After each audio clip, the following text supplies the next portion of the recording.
Hello and welcome to the 2026 British Gymnastics Championships. We're live in Liverpool at the M&S Bank Arena. We have 59 British titles up for grabs over the course of this weekend, and it's going to be an incredibly exciting competition.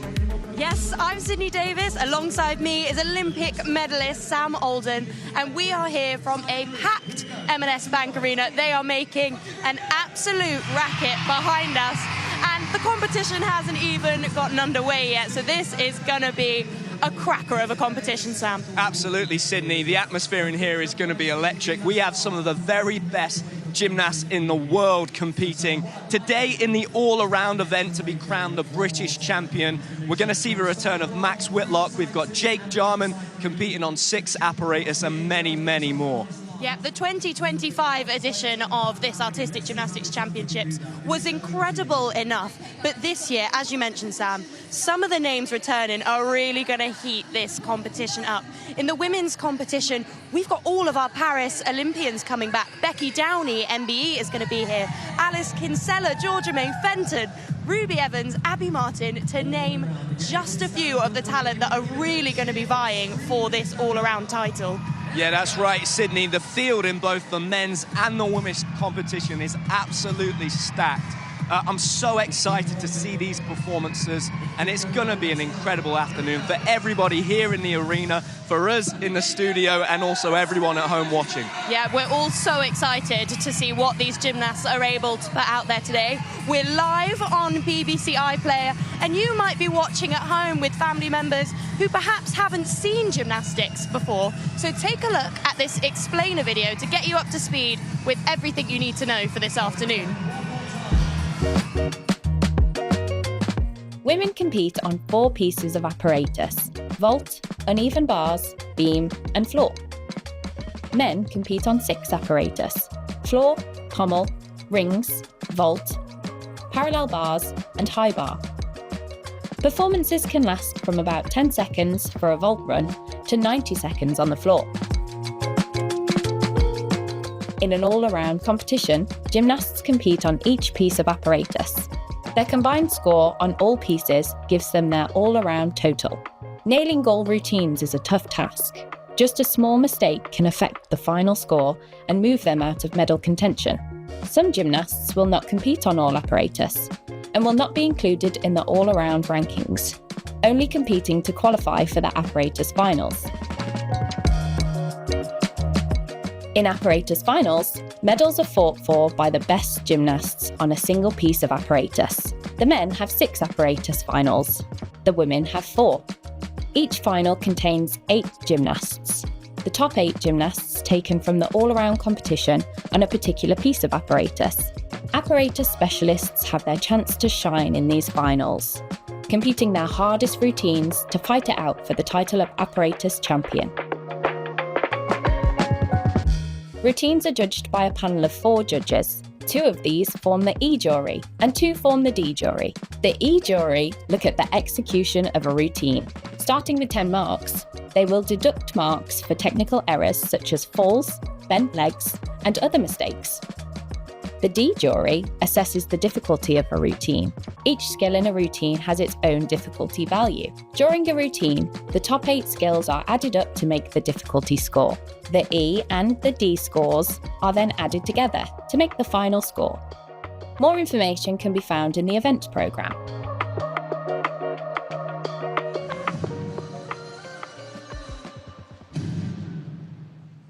Incredibly insightful stuff there, and a little bit of an explanation as to what everybody is going to see in this gymnastics competition today. We're going to see the very best gymnasts in the men's competition on 6 apparatus, and in the women's they're going to compete on 4 apparatus. And it's not long until we'll be getting today's competition underway. There's already been some incredible action this week, but now we turn our attention to the senior competitions this afternoon. Both the men and the women will be competing in their all-around competitions, which, as Sam mentioned, means they get to go on every piece of apparatus. Some will only do 1 or 2 pieces and be trying to qualify for the finals. But it's all about this afternoon, Sam, isn't it? Absolutely, Sydney. We've got the men's all-around final starting at 2:55. The first 2 rotations are going to just be the men, and then at rotation 3, the women are going to enter the competition, and we're going to see the start of their all-around event. And with some of the biggest names in not only British gymnastics, but world gymnastics competing, you can bet this crowd are going to make some noise when the likes of Becky Downey, Alice Kinsella, Georgia May Fenton, and 2 new world gymnastic medalists in Ruby Evans and Abby Martin make their way into this arena. But we have already had plenty of action here in Liverpool this morning. Because there are so many women's gymnasts vying for that title, we had to split them into 2 groups, and this morning we saw some of fantastic gymnastics from the under-18s in the men's competition, the Aspire Apparatus finals, and our first group of women's individual all-around competitors. We saw Taja James make her comeback from injury, and she did incredibly well on the beam and the floor, and you were so impressed by the under-18 competition, weren't you, Sam? Absolutely, Sydney. Some of the performances we saw this morning would have been right up there with the senior men's gymnastics program we're going to see this afternoon. So an exciting group of young gymnasts who really are that next generation. And in these first rotations, we're going to start with a bang. We've got Courtney Tulloch, one of the best rings workers in the world, starting on that apparatus. We've also got Luke Whitehouse, who's going to be hoping to perform on multiple events. He's going to be doing 6 apparatus at this competition. He's a standout performer on the floor, having won the European gold and the floor gold in 2025. And then over on the high bar, we have the English champion, Jonas Rushworth, who's going to be hoping to finish up on the podium in the all-around event, starting on one of his favoured apparatus, the horizontal bar. Jonas, you mentioned there, reigning English champion. He had quite the competition in Telworth just over a month ago. He scored above 80 in the all-around competition, and we can't underestimate how difficult that is, Sam. No, absolutely, Sydney. Any of the men's gymnasts today that break 80 points, that is a world-level score. So that's what you're looking for, everybody back home. The 6 events in men's gymnastics. You have 2 events on the legs, 2 events on the upper body, 2 events where you're hanging, and it's going to be so exciting. I think we're going to pass right now to the commentary box to chat to Katie and Olympian James Hall to talk about the action that we're going to see this afternoon. We love having Katie in the commentary booth, and making his commentary debut is Olympian James Hall. How are you both doing? I'm so excited. As you've already mentioned, the audience here in Liverpool have been so supportive, so loud, and the gymnasts are coming in now, and the roar of the crowd is just sensational. And James, it's obviously your debut on commentary here in Liverpool. How are you feeling? We're sure Katie's going to look after you. Yeah, maybe not as nervous as when it was a gymnast. It's nice to be on the other side of the table for once. But yeah, really excited for some incredible gymnastics. There is World, Olympic, European, Commonwealth gold medalists here. So what more can you ask for?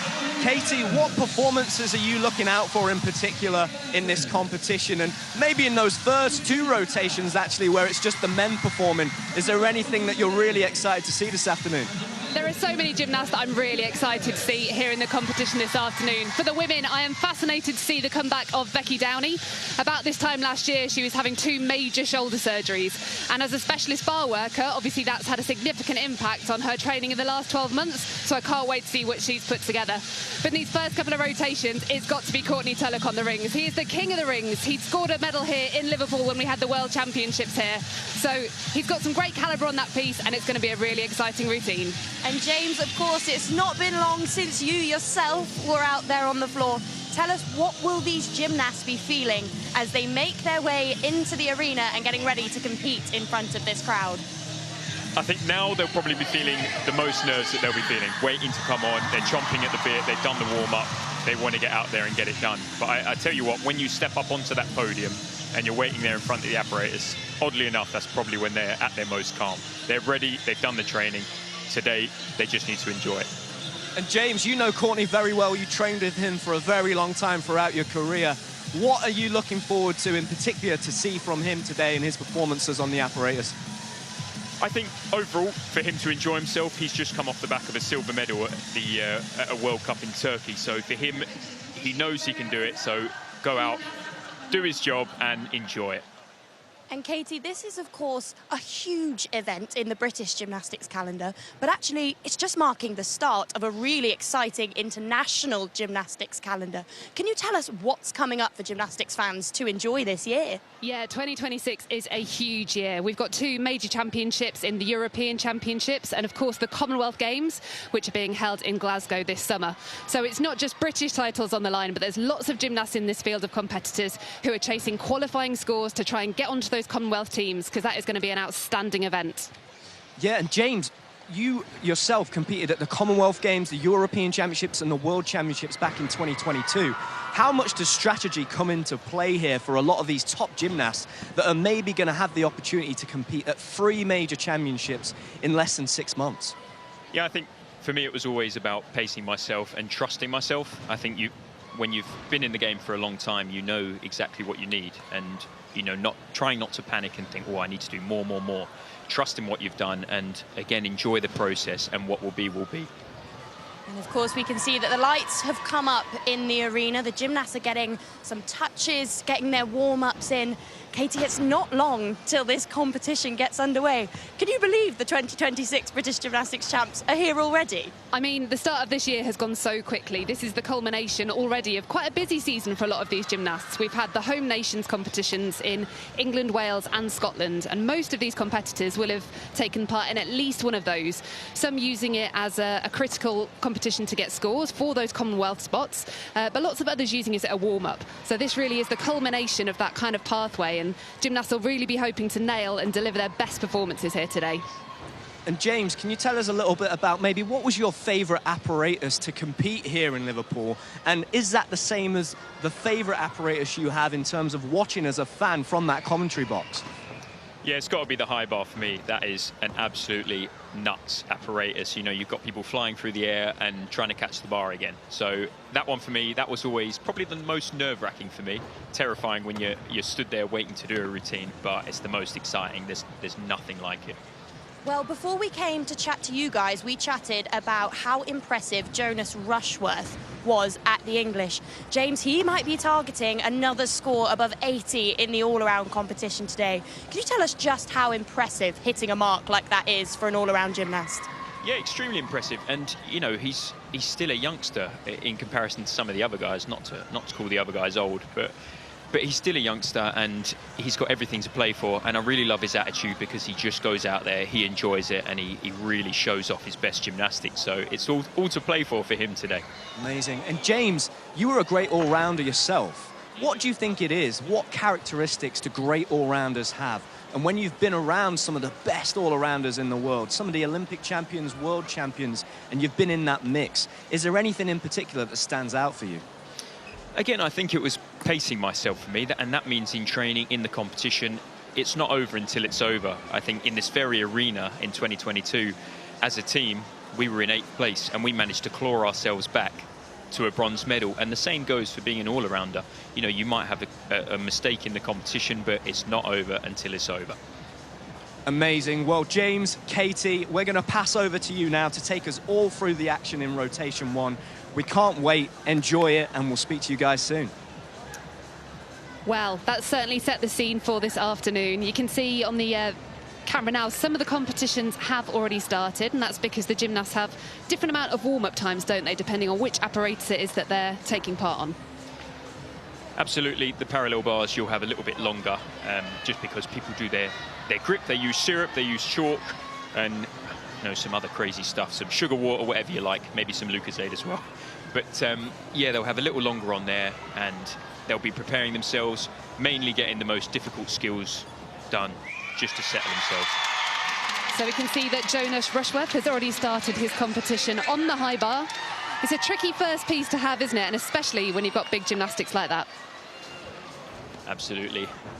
And he's just competed the Luke in there, which is a catch-of in the straight position with a full twist, one of the hardest skills to do on high bar. And he's going through okay, trying to keep it clean. You can see right there that skill finished in handstand, and that is exactly where you want to see it. He's moving quite well. Gearing up for the dismount now, preparing. He'll be trying to stick this, no steps or anything like that. To land on his feet, get the stick. Ooh. Not a bad landing at all. And a great first piece for Jonas. Yeah, a fantastic first routine, and really quite a nerve-wracking piece to have as your first event of your all-round programme. I always think, though, these guys from Leeds are so lucky because there's always a really big group of them at these competitions, isn't it? And I suppose, a bit like when you come to a World Championships and you're in a team final, whilst this is an individual competition, it must feel like you've got a really good team around you. Absolutely. I mean, well, it looks like they travel in a pack, doesn't it? There's so many of them, but that is what you want. You know, you've got your team around you. Sometimes it is difficult when it's just you on the competition floor, but when you've got your, you know, not just your teammates, but your best friends there, that's what it's all about. And Leeds really has turned into a high-performance centre for men's artistic gymnastics, hasn't it? There's world and European medalists among those ranks, and I can only imagine what the motivation, the competition, you know, how much the guys push each other in the gym when they're back home training. Definitely, you can see it's kind of snowballed with Harry and Luke, and then, you know, success attracts success. So it's really, really nice to see, and you can tell they all bounce off each other. Yeah, it really is a great dynamic up there. And it's not just the team of gymnasts there, but they've got a really experienced group of coaches as well. Obviously, Dave's kind of the leader of the pack. He's been there for a long time now. The likes of Tom as well, he can see ready to pop their next gymnast up on the bar. They really do give off the vibe that they've got an exceptional team up there in Leeds. Absolutely. And they've been doing it for a long time. And again, the likes of Niall Wilson, who was a bit of a trailblazer, and you know, he came away with a bronze medal at the Rio Olympic Games, and you know, so the coaches know their stuff, and above all, they're really nice guys as well. So you can tell they have a good relationship between them and their gymnasts as well.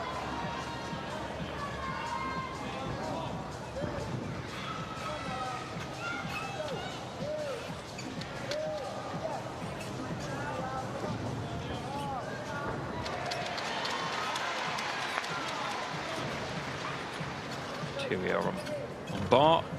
Nice starting with a Kachev. Oh, didn't quite make it over there, and that's okay. That will be a whole mark deduction, unfortunately. But again, that's part of the gymnast's life and mindset. You have to get over those mistakes. You have to get back up on the bar and just keep going.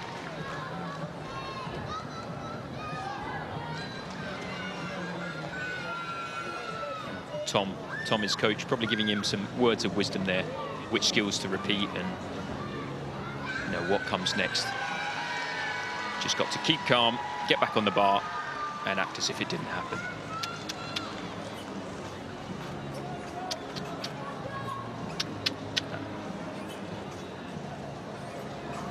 That's lovely, smooth work. He's managed to settle himself nicely after that into the stoop stolder and a straddle stolder as well. And again, winding up for the dismount. Or the triple back somersault, unbelievable. That is one of the highest difficulty skills on the bar, so incredible that he got that to his feet. A great finish there after a tough start to that high bar routine, but he's got to be pleased with that dismount, as you mentioned. Incredible difficulty and really great execution on that skill.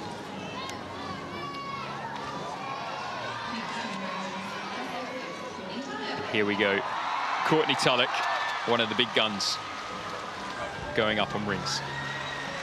As I said earlier, he's just come back from Turkey, a World Cup in Turkey with a silver medal. And he's ready to do it again, to try and make it gold. It's a massive strength skill to begin with there. The Azarian to top planche, and another one. This is every calisthenic man's dream. And he'll be looking to settle himself, to try and get himself into tomorrow's final as well. There'll be no medals on rings today. It's all to play for tomorrow. And he's looking very, very strong.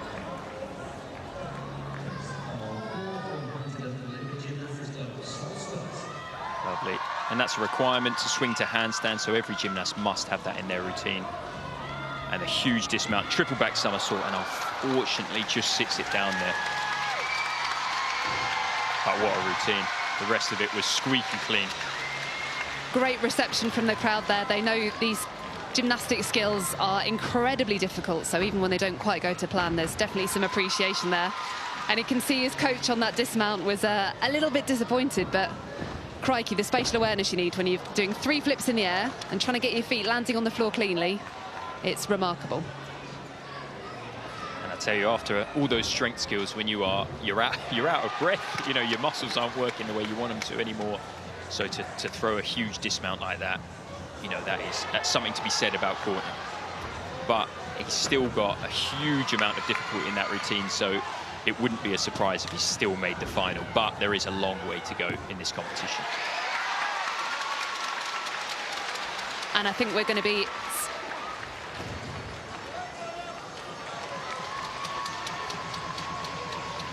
And I think we're going to be staying here with the rings because we have Luke Whitehouse coming up next.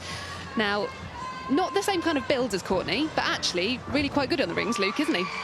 Yeah, he is, you know, not your conventional build, and I mean that in his height. He's a little bit taller than other gymnasts, but as you've seen in his floor results, he's a 3-time European champion on the floor.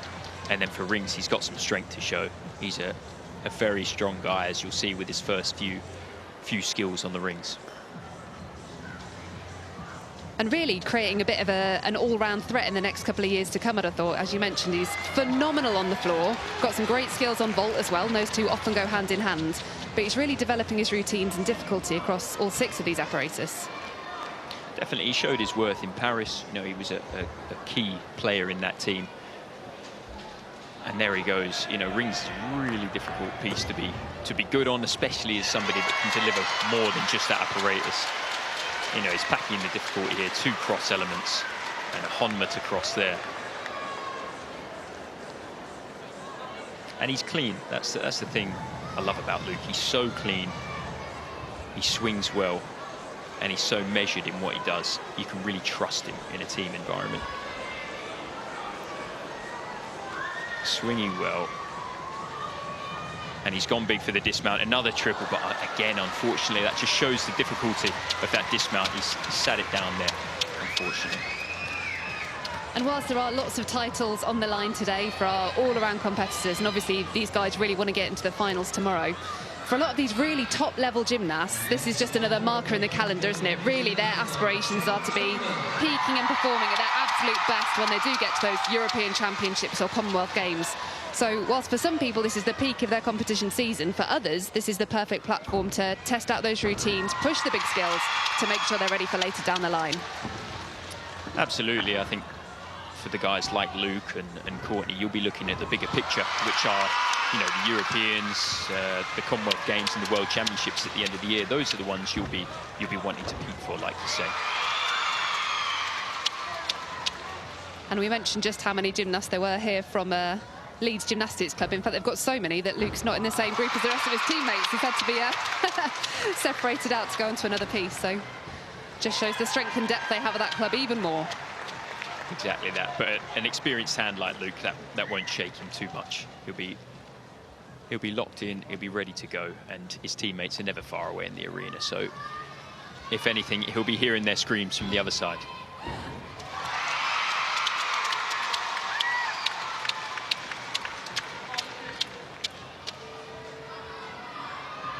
So we're staying on the rings once again. This is Nicholas Rodriguez from Portsmouth Gymnastics Club. He's going to be using all of his powers of concentration there. Jake Jarman's just finished his floor routine and the crowd have gone absolutely nuts. So how difficult is that when you're mid-routine and the audience are going crazy? Yeah, it is difficult to focus. I know, you know, people might say, oh, well, you sort of focused on your routine, but you can, with an audience like this, and there are a serious number in attendance, so it gets so loud, and at points you think it can't get any louder. So it's really important to remain focused, and it looks like he's doing exactly that on these rings. And a nice double back full twist in the tuck position to finish. Slight hop, but he'll be happy with that.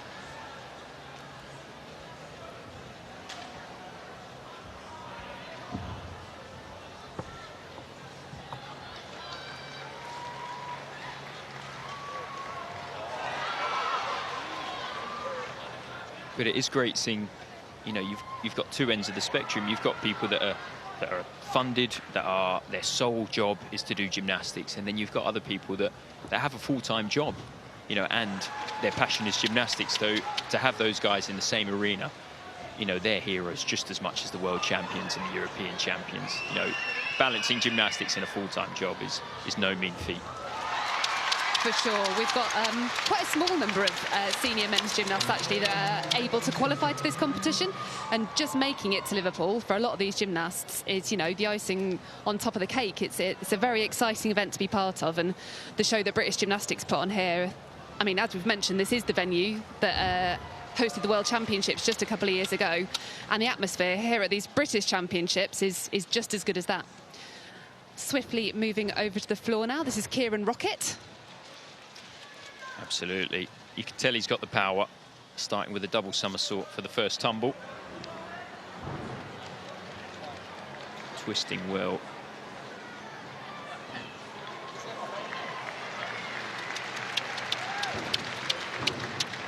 And he seems to be under control for these landings, and that's what gymnasts are looking for. Any step on landing, you're giving tenths away to the judges. So any sticks that you can get, no movement on landing, that's all money in the bank. That's what I used to call it.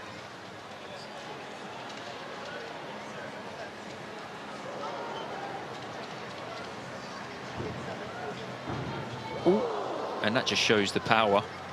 And it's hard in these environments to get that under control. They'll be slightly disappointed with that, but the rest of the routine was brilliant. And it's a very springy floor here in Liverpool. It's a very high-quality floor, but also being on the podium sometimes gives you a little bit of extra oomph. I did hear a couple of the gymnasts yesterday saying because it's a new carpet, it's actually a bit slippy.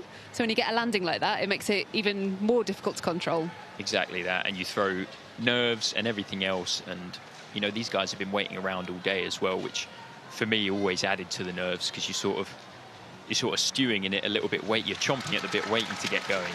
And then to sort of bring yourself under control is really quite difficult.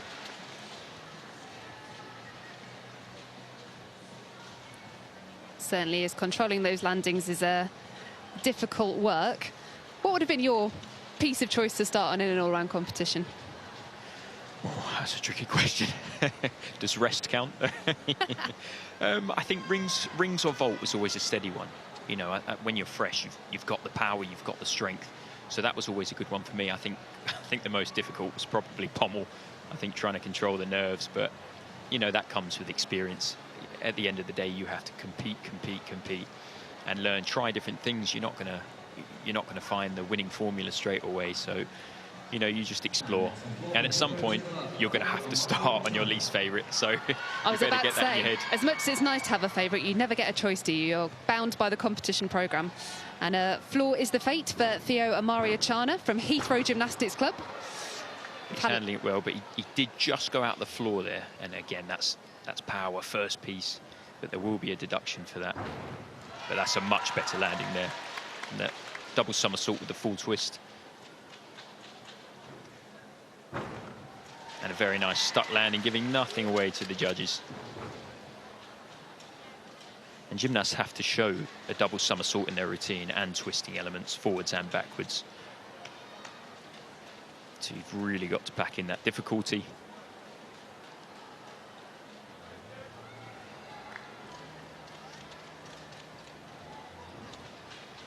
And that's nice. There will be a bonus for that connection, and another stick. He's managed to calm himself from his first tumble, which is really important. And a lovely final tumble. Again, gymnasts have to finish on a double somersault, and he opted for a double pike backwards somersault. And he seems pretty happy with that. Yeah, you can see he's got a big smile on his face. He's clearly delighted with that first routine, which I think might also wrap up this first rotation. So a great opening rotation of gymnastics. We've already seen world, European, Olympic medalists. It's certainly hotting up already here in Liverpool. Very exciting. It's hard not to commentate on everyone.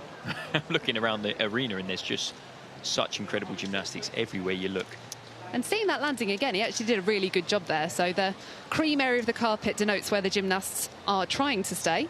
And if they step out of the carpet onto the red area, if it's a single foot that steps out, actually a single body part, even if it's only a little finger, you get a 0.1 deduction.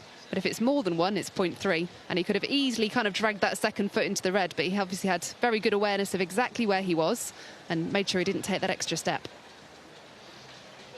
Absolutely, and knowing the code is all part of it. You've got to know where the deductions are. You've got to fight for every 10th, and that's exactly what Theo did.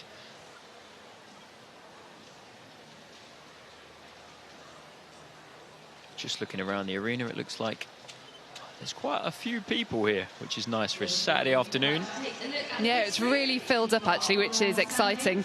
I think there's going to be a lot of noise, a lot of cheering, and I'm sure when our female gymnasts come out in a rotation's time, the audience here in Liverpool are going to lift the roof off this place. And currently in the top spot after our first apparatus from Huntingdon, Jake Jarman. There we are. Jake Jarman in the top spot with a 14.55 on the floor. It's all to play for. It's 5 more apparatus. Yeah, 14.55 for Jake Jarman after that first piece is a great score. And that's also going to draw a line in the sand. The likes of Luke Whitehouse, Harry Hepworth will be thinking, oh, 14.55. Fancy my chance at trying to beat that. 14.55 from Huntingdon Olympic, Jake Jarman. OK, so we've had a great first rotation of gymnastics. Let's see what Sam and Sid think about that in the studio. The action is officially underway in Liverpool, it's fair to say, Katie. Sam, there was so much gymnastics happening on the floor there. It's hard to keep up. The level of gymnastics there, Sydney, in that first rotation was unbelievable. I think the big guns came out swinging.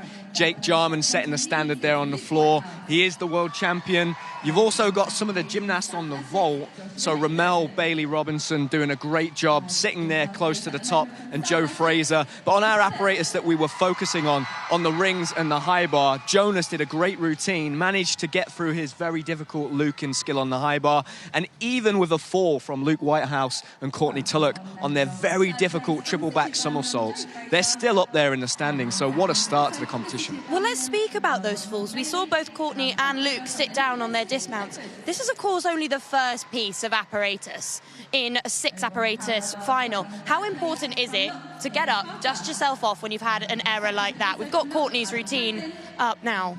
Yeah, absolutely, Sydney. We heard James talk about this in commentary there with one of the routines. If you make a mistake, it really is about settling yourself down and focusing on the next skill and the next routine. Courtney here, his first few strength elements were absolutely perfect. And I can't stress enough just how difficult these moves are with the top planche and the Maltese. I'm really excited to see that Courtney and Luke have kept their triple back somersaults in their routines, following a code change in the rules of gymnastics that came into place at the end of last year. That's brilliant because it's a fan favorite skill and they love to see those big dismounts. But it really is a challenge to be able to balance the strength elements with the swing elements and then nail that dismount at the end when they're really tired at the end of these rings routines. Well, let's talk about those changes in the code of points. We mentioned them last year, but the gymnasts used to have to do 10 elements in a routine. Now it's down to 8, and that's actually something that allows gymnasts like Courtney to continue fighting in the sport. He spoke to us last year about the fact that he might not have continued had that not changed.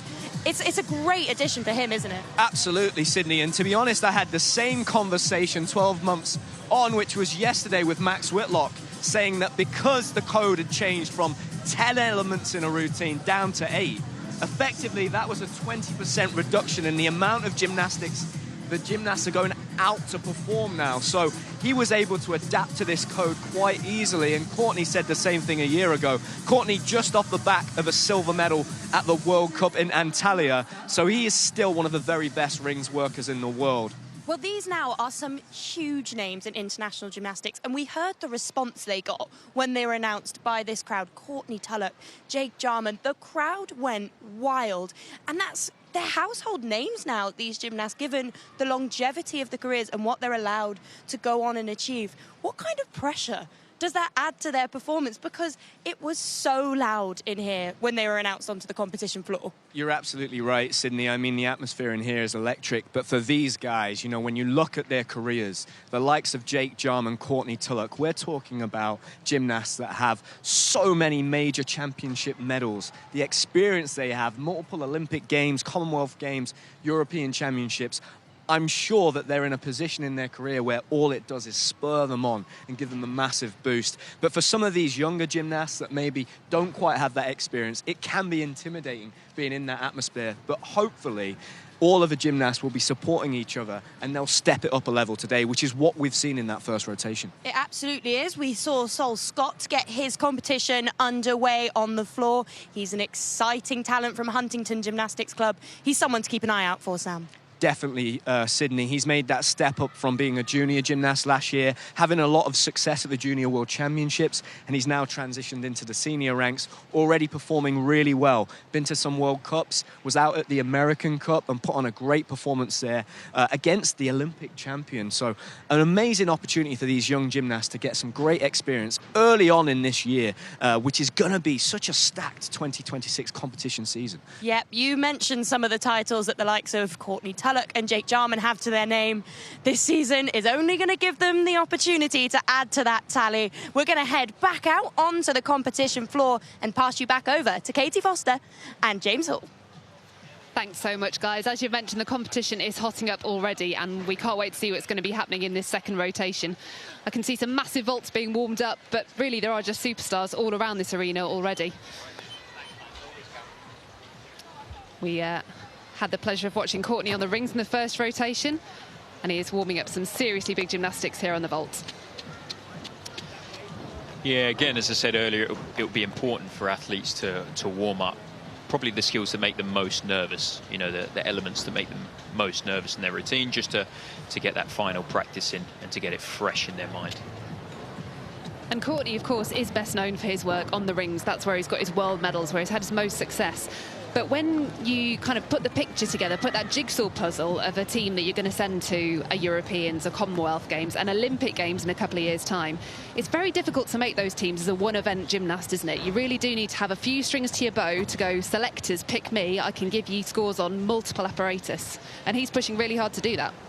Exactly that, and I think it's important not to put all your eggs in one basket, as it were. You've got to cover yourself, just in case. And Courtney is competing on a few apparatus today that perhaps you wouldn't expect to see him on, such as the pommel horse, the parallel bars. So, you know, and he's got the difficulty. He's good enough. So why not? Why limit yourself to one piece? Absolutely, and I think the men's field is just so competitive, not only in competitions like this, but when it does come to selection. I mean, I'm glad it's the guys that are sat just a little bit further down the table than we are that have got to make those decisions later in the year, because they're certainly not going to be easy choices. Absolutely. Every year the depth gets, you know, well, deeper and deeper. It's unbelievable. And you've got people that you think are apparatus specialists, and somehow they pull another one out of the bag, and you think, it is unbelievable. And yeah, like you'd say, I wouldn't want to be the selectors. They've got a tough job. Yeah, no, and we've obviously covered quite a few of the good guys already, but there's another superstar warming up on the parallel bars there. You know, casual world champion, just here in Liverpool. Absolutely. And I was there when he got that medal, and honestly, it was so special. And I think everybody believed that he could do it, except Joe. Everybody except Joe. And when it came in, the emotion that he felt and that we felt as a team, it was unbelievable. I remember running down into the competition floor, and we put him on our shoulders and we were throwing him up in the air, and that was a really special moment. Yeah, I remember seeing the photos and the video footage of that. You guys went absolutely ballistic, and for all the best reasons. Absolutely, and you train with these guys. You know, their success is your success. It's incredible. So we'll see what he can do today. And that is our first competition vault. You can see the judges have a light in front of them, so the gymnasts are looking out when they're stood at the end of the vault run or in the corner of the floor waiting to start. As soon as that light turns green, they've got 30 seconds to present to the judges, and then that routine has to commence. Yeah, there is that element of pressure. When the green light comes on, perhaps you're not quite ready, or you need a few extra seconds, but Once it's on, you've got 30 seconds and you've got to go. Otherwise, it does incur a 3/10 penalty. So you've got to be ready. Right, so we saw Courtney warming up some massive vaults. Let's see if he can put them to his feet here at competition time. Here he goes. And he is a very powerful vaulter. It's not just strength, he's got the power as well. He should be going for a Dragulescu. And there it is, a little bit low on landing. Not quite sure if he touched the floor or not. And if he did, that will count as a fall. But hopefully he managed to keep his hands off. Yeah, he did very well to rebound from that. As you say, it was very hard to see if the knee did go down. Possibly from this angle we'll have a bit of a better view. Oh yeah, and it does look like the hands went down on the floor, so that is a significant deduction from the judges. Yeah, and again, the tariff for the vault, a Dragulescu vault, which is a double somersault off of your hands with a half turn, is absolutely enormous. So the score might not be as low as people might think, but there still will be a 1-mark penalty for that. And the speed in which he rotates, even in slow motion, it looks fast. And there's a lot of force as you come down to it. It's important in training to do the repetitions to prepare your body for that in the event that the vault doesn't quite go the way you want it to. Yeah, he wasn't far off a clean landing at all there. And these handspring vaults are more typical to see from the male gymnasts than the women. It just requires such strength, such power, and the block they have to go with those shoulders off the table to generate enough height to wrap those somersaults in, to have enough time to do the twist, is really quite remarkable. Absolutely, and power, not something I had much of, so I struggled with vault a little bit, but somebody like Luke that we're about to see now, Luke Whitehouse, he does not struggle with vault. Very powerful. Current European champion on floor. See what he can deliver.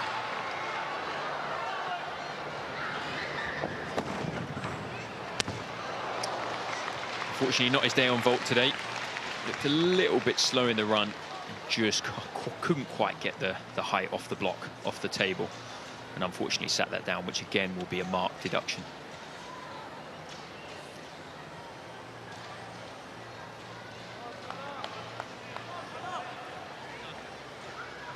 Looked like he tucked a little bit early there. Was there, a bit more of a heel drive required, do you think?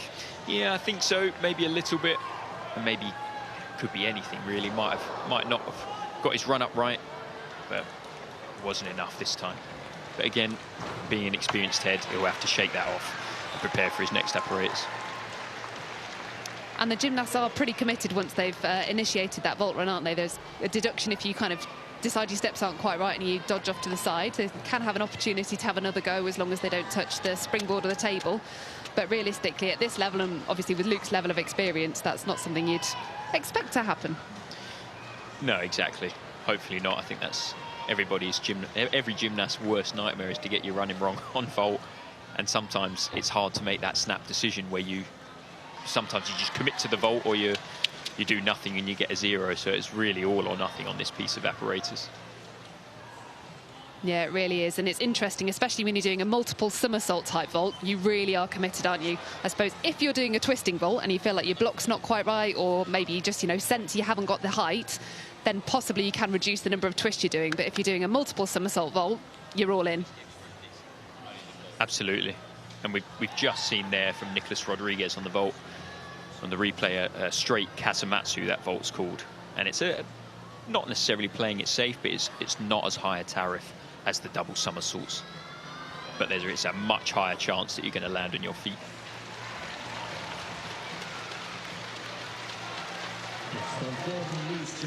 It's Adam Steele getting ready to go on vault.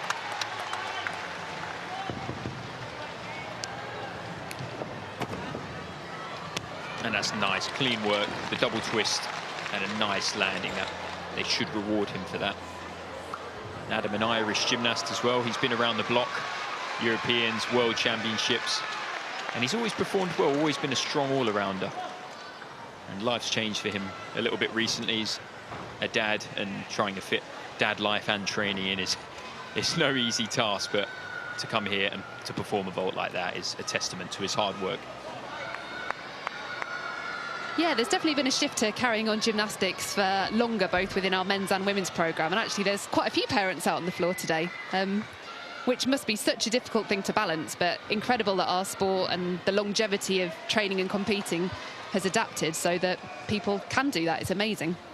Absolutely. And I think the longer, the better. You know, if you're enjoying your career, why not have it go on for as long as you can? For sure, it's not really something you can come back to later in life. So if you want to keep going while you're young, it's absolutely the time to do it. Absolutely.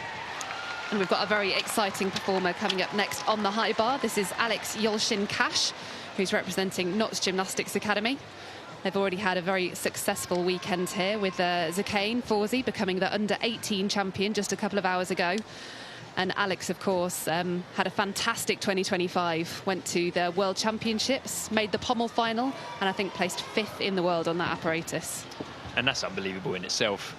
You know, the landscape of the pommel horse at the moment it's through the roof. You'd be lucky to make a final with, I don't know, 15 on pommel. It's obscenely higher. The scores are massive.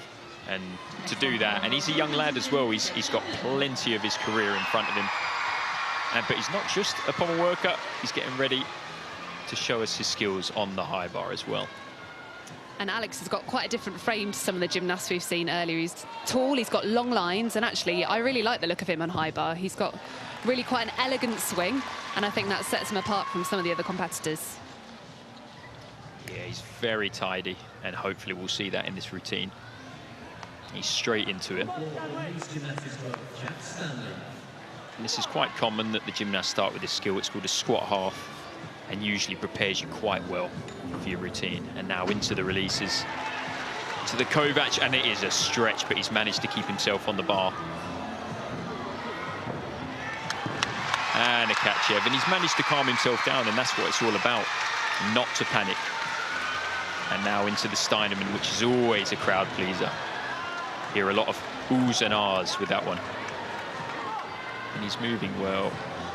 A little bit of a struggle out of that one. That's a really technical skill, not necessarily difficult, but technical.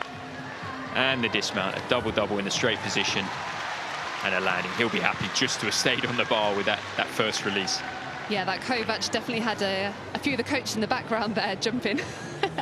And us in the commentary box. Yeah, for sure. The guys wear handguards, though, don't they, when they're on the bars? And there's a little piece of dowel that sits at the top of them. And if you really are on your fingertips, sometimes that can save you bacon, can't it? Definitely. A bit of a lifeline sometimes. I've had some scary ones. OK, so we're checking out the pommel horse now. Jake Jarman, after a huge floor routine in rotation 1. Talk us through this one, James. Yeah, and he's just started with the Stockleys there, the turns on the one handle, and now the Russians in between the handles. You can do that on the end of the horse, but it's a higher difficulty in the middle. And he's swinging well. He's got a really good position, which I know, being in the team with him, he's worked on that for a long time now, and it's paid dividends. Just look at him swing, and the higher your circle, the easier the routine. You know, if you're slow, it's going to be difficult to get to the end and up into the handstand dismount. And he gets the full turn, which is an E value, which is as high as you can get for a dismount. So great work, Jake, adding to his all-around score. Yeah, beautiful work there on the pommel. He holds his hips really, really flat and creates that lovely line as he's circling. You could see his coach in the background sort of swaying with him as he went as well. But a really cleanly executed routine, and certainly going to be a great contribution to his all-round total here today. Definitely. He's not just a contender on the floor or the vault. I feel like he's a man that's got it all. And again, the coaches live it all with the gymnasts. You start leaning when they're going one way and then leaning the other way when they're going the other way. So you can tell it's a real team effort. But you should be happy with that. And talking of exceptional floor workers, we've got a very exciting routine coming up next from that incredible Leeds Gymnastics Club. It's none other than Harry Hepworth. It's a routine I've been looking forward to. One of the big guns. And Harry was a European medalist on the floor just last year. Silver medal. And he'll be hoping to get into tomorrow's final. And just watch this routine. He's a real powerhouse. Starts off double-double straight. And was clean, nicely landed. And going for the connection here, the double twist into the double front. And just look at the height on that. So powerful.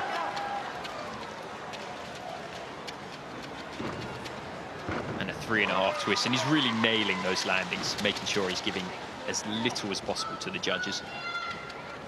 And here, these non-acrobatic elements, they're important as well. They're a requirement. They must be in the routine in some shape or form.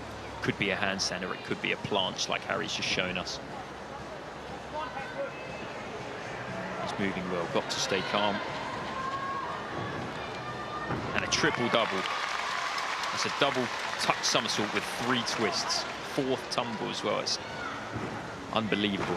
And a triple twisted stick. I really feel as though he's enjoying this routine. And he'll be into the last couple now. Double double, double double, somersault to finish. Wow. I mean, really just outrageous difficulty in that routine. The idea that he did that triple double in the middle of the routine, he leaves me speechless every time, honestly. And a little shrug of the shoulders from him like it was nothing. Yeah, he's always cool as a cucumber, isn't he? Makes it look absolutely effortless. And it's, you know, tumbles that most people had dreamed to have as their first tumble, and he's got an entire floor routine's worth of them. Jacob Edwards on the parallel bars, moving well. He's with the Welsh team, so he'll be looking to compete later on in this year at the Commonwealth Games for Team Wales. Again, looking to put some scores in, and a nice high floating double pike dismount. He'll be happy with that. Yeah, for a lot of these gymnasts who are hoping to book their places at the Commonwealth Games, this is a really important competition. A lot of the selection policies, this is one of the key events where they can kind of get their last opportunity to earn those scores and really, you know, say, selectors, pick me. So there's quite a lot of pressure on some of these routines today, even if people aren't necessarily in contention for a British medal or a British title. Definitely, you'll be wanting to get that practice in a big arena like this as well, because this is probably the last time that they're going to be able to do that until the games themselves. So it's important to get that practice in, perform as best you can, prepare for it, so you can just replicate it later on in the year for Commonwealth Games. And you mentioned earlier that you were present when our next man up on P-bars won his world's title. So Joe's had a really good year of competition so far. He also had a bit of an accident on the high bar not that long ago. Caused himself a bit of a cut on the head, but he seems to be backfiring on all cylinders. Yeah, I told him it was too late for the Harry Potter auditions, but yeah, but that's part of it. You know, been there, done that, and that is sort of the risk you sign up for as well as a gymnast. But, you know, a testament to himself, his hard work, he just gets straight back up on the saddle. And here he is at the British Champs, ready to deliver again. And one of the things I really like about Joe is that he doesn't seem to take himself too seriously.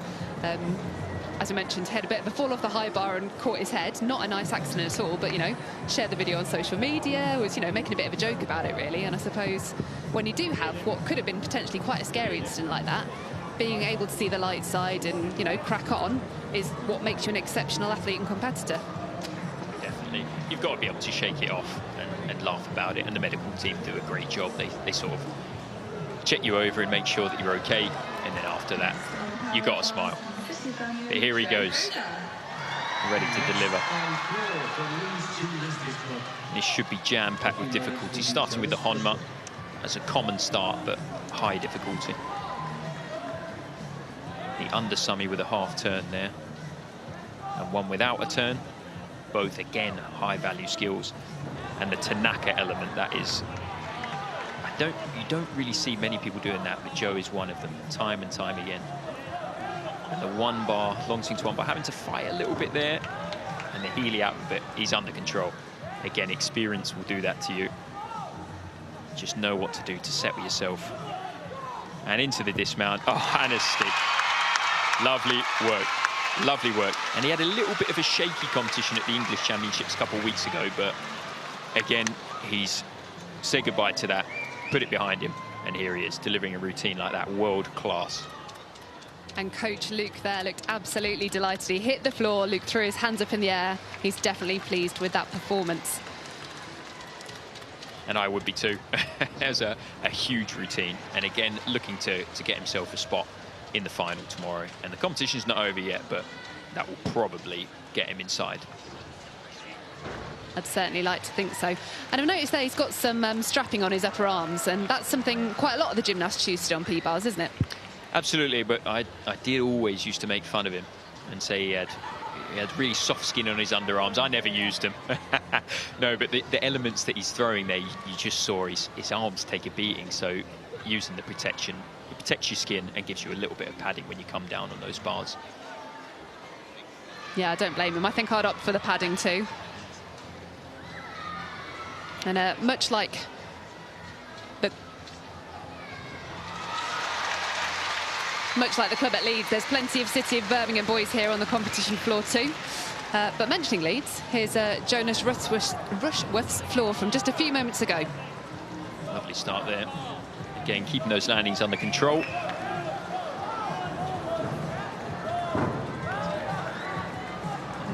Not the most powerful of gymnasts, but he executes his tumbles very well, very cleanly. Keeping it simple, but making sure the landings like that are kept well under control.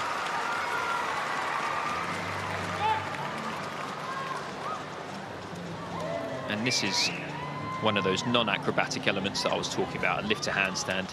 Slightly different from Harry's, a little bit lower in terms of difficulty, but essential. Every gymnast must do it. And again, moving smoothly. You get a bonus when you connect tumbles like that. So you receive a 1/10 bonus for that one. And finishing on a double pike, again, under control. Cool as you like. Well done, Jonas. Yes, certainly a different style to what we saw from Harry with the, big multiple twisting, multiple somersaulting skills. But you can choose to build your difficulty in different ways, and Jonas is an excellent twister. And as you mentioned, you can accrue combination bonuses by stringing different moves together, so it really is a case of finding the set of skills that suit the gymnast best in order to create that big D score. Definitely, and you have to be clever, you have to be creative, otherwise you sort of get left behind. If you want to be an all-arounder, you need to be really smart to find every 10th you possibly can to build a competitive routine and a competitive all-around, and that's what Jonas does. So we have had 2 rotations of the men's competition, which means 2 things. One, the boys have got 4 pieces of apparatus left to go, and it also means it's time to welcome our women's artistic gymnasts into the arena.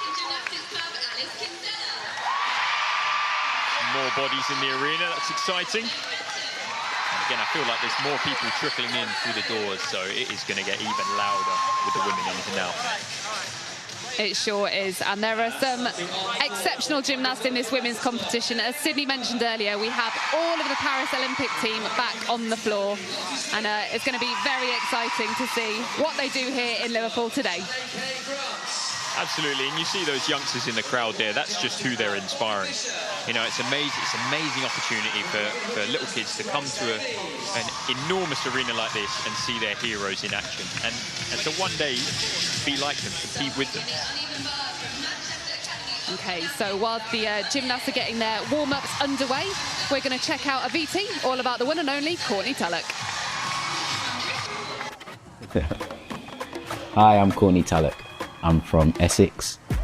In my spare time, I like to watch films, play a bit of golf, and I'm a big football fan. I support Manchester United. I would describe myself as a really happy, smiley person. I like to motivate people, encourage people, lift them up when they're down, and an overall good team player, I would say. Ooh. My best friends would probably describe me as a bad loser. So something that always makes me smile. First thing that comes to head would just be an episode of Mr. Bean or something with Rowan Atkinson in, because he's just hilarious. So if I didn't have any gymnastics training, my perfect day would be chilling on a nice hot beach.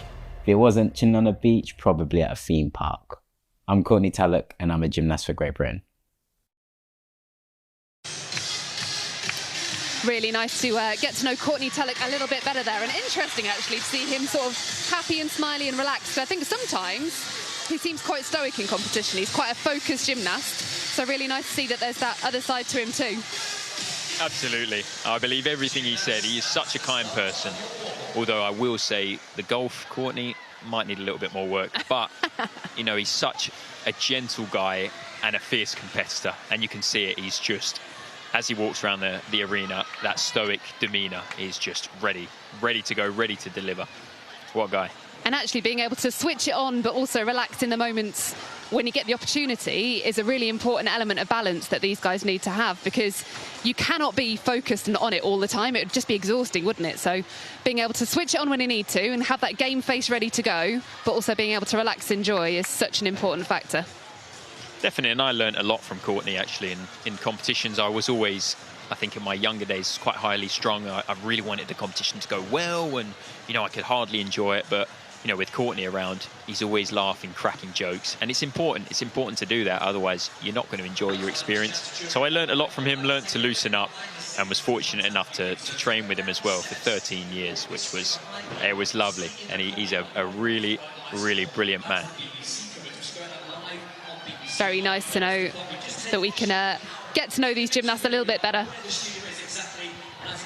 And I'm sure they'll have been meeting and greeting lots of fans over the course of the weekend as well, of course. Lots of these people in the audience will be seeking autographs, and they'll have, I've seen so many gymnasts already that have got, you know, hoodies that are getting signed by everybody. And it's a really cool opportunity if you do come to these British Championships to get to meet some of your heroes and idols and all those people that really inspire you. And definitely, that's what it's all about. And all of these guys here, you know, they're happy to stop, take a photo. You know, anybody that's listening or watching, approach them. They are the nicest guys in the world, and they'll be happy to sign and inspire. Yeah, I've got no doubt of that at all. I had a junior gymnast competing here yesterday, and because someone spotted she had a lanyard, she got asked for her first autograph yesterday, and I think that made her day. Nobody's safe here from the autographs. And we get our first sneak peek at Becky Downey, who'll be making her return to competition. Not your best draw to get drawn on beam first, but I'm sure she'll be taking in her stride, and she's got lots of experience. Yeah, it's like the pommel equivalent, isn't it? You know, doing a routine on a, what is it, 4 inches wide? Yeah, 4 inches, 10 centimetres. Less wide than your iPhone, so imagine having to do all these flips, leaps and tricks on something that skinny. Of course, this is Ruby Evans just taking her touch warm-up now. We can see Liv Brill there, who's recently come into position as the head national coach for Wales.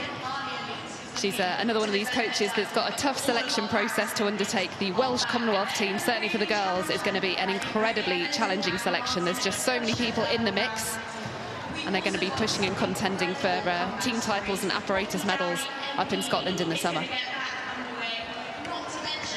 Definitely, there's some serious depth around here, which is exciting. That's exciting for the future of gymnastics in Britain. You know, that's what you need. You can't just have the guys that are there now. You need to ensure the future of gymnastics in Britain, and I think the programs we have do that quite well. And talking of gymnastics superstars, just taking a look now at Max Whitlock, who seems to be chilling out before this next routine. He's a man of routine, isn't he? Absolutely. Yeah, he likes his routine, like you say. He does things his specific way, and you know, rightly so. Look where it's got him, and he looks extremely relaxed, as if he was on a beach somewhere sunbathing.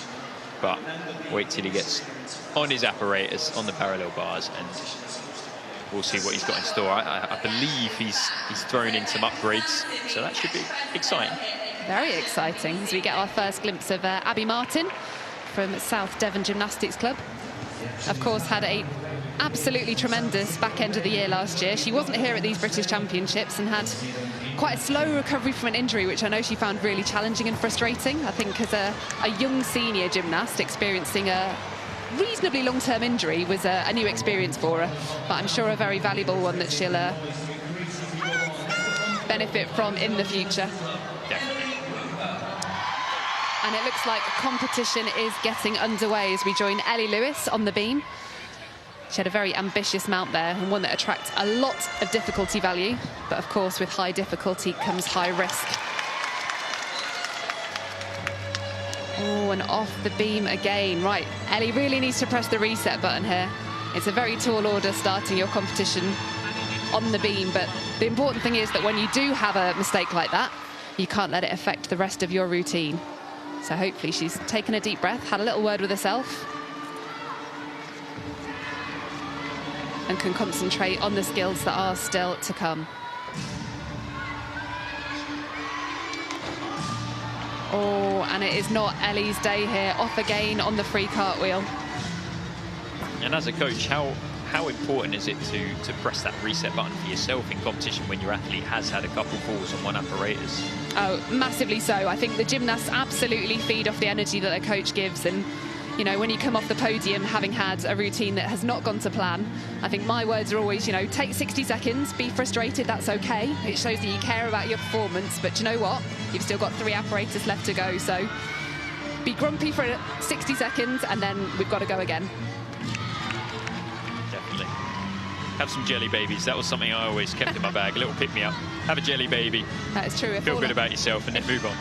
If all else fails, try some sugar, yeah. And finishing this routine with a quiet full twist. Oh, and Ellie keen to get off the podium there. Certainly not the start she wanted. A difficult routine there on the beam. And this was the mount that she started with. The layout mount attracts a very high start value. But unfortunately, when you come off the beam, and I really enjoy my gymnasts having quite a steady mount. I think it's really important you can get on the apparatus, feel calm and confident.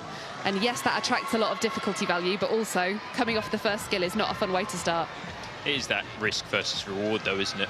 You know, do you want to contend for a final or a medal? You know, what is it you want to go for? And sometimes it pays off, but sometimes it doesn't. And we're heading over to the P-bars now. We've just got to know Courtney Tulloch a little bit better, and we're about to learn all about his P-bars routine. Starting with the undersummit, not as conventional as most others.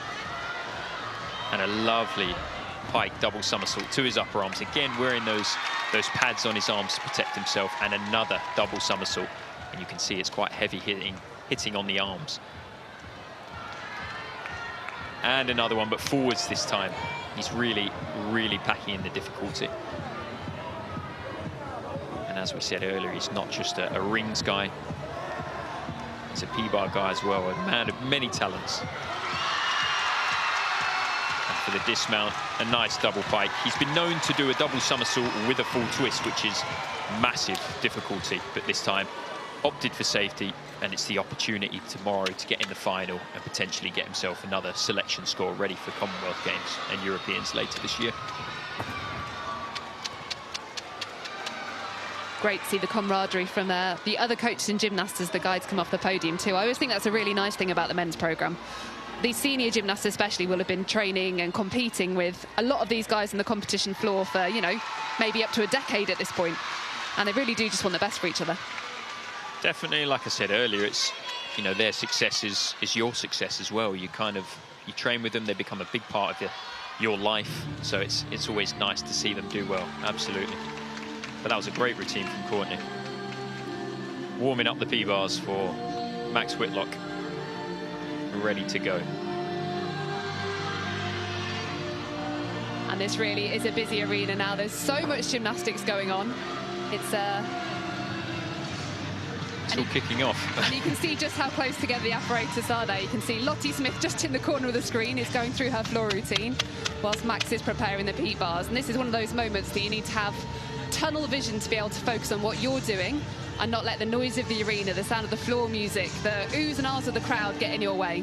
Exactly that. And I think when you're a younger gymnast as well, competing in these arenas, you know, you can see Max competing in the background. You don't want to be stood there waiting to go and you get distracted by Max. You need to focus on your routine. So, you know, it's a true test. You can just see him preparing the bars there, using a mixture of syrup and chalk and a little bit of water as well, and that just helps with the grip.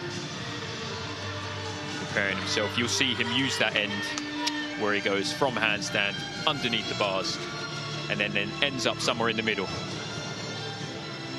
So you want to get that grip right. If there's too much syrup, you'll be slipping, and if there's not enough, you won't have the grip you need. How difficult is it when you're following a gymnast who likes the grip on the P-bars quite different to you? Does that happen often?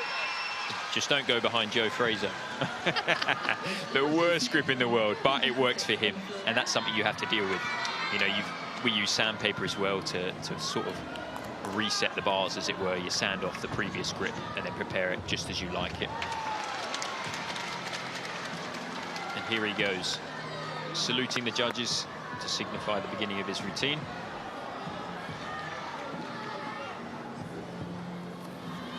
And again, like Courtney, starts with the undersummit and the long swing. Very clean, keeps it simple. Into the tip L. And into the swing, double back somersault. I realise that Max hasn't got any armbands on. Into just a fall on the Makuts there. That was a new skill for Max. Again, risk versus reward. He's going for broke out there to show his value, not just on the pommel horse, but the parallel bars as well. And you haven't got long to reset yourself. You've only got 30 seconds if you have a fall. So it's important to get back on. And that skill won't count, so he can either do it again or he can just move on. But if he moves on, he'll be slightly lower in his difficulty. He's opted to move on. He's going for the straddle front somersault to upper arms. Again, nice clean work. Not necessarily keeping it simple, but not the highest difficulty in the world.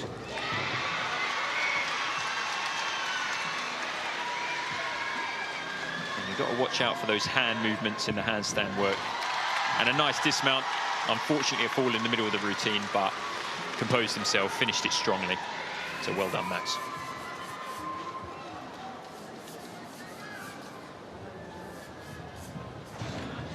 And you can see he looks a little bit frustrated there, but as you mentioned, he is putting some new work out today.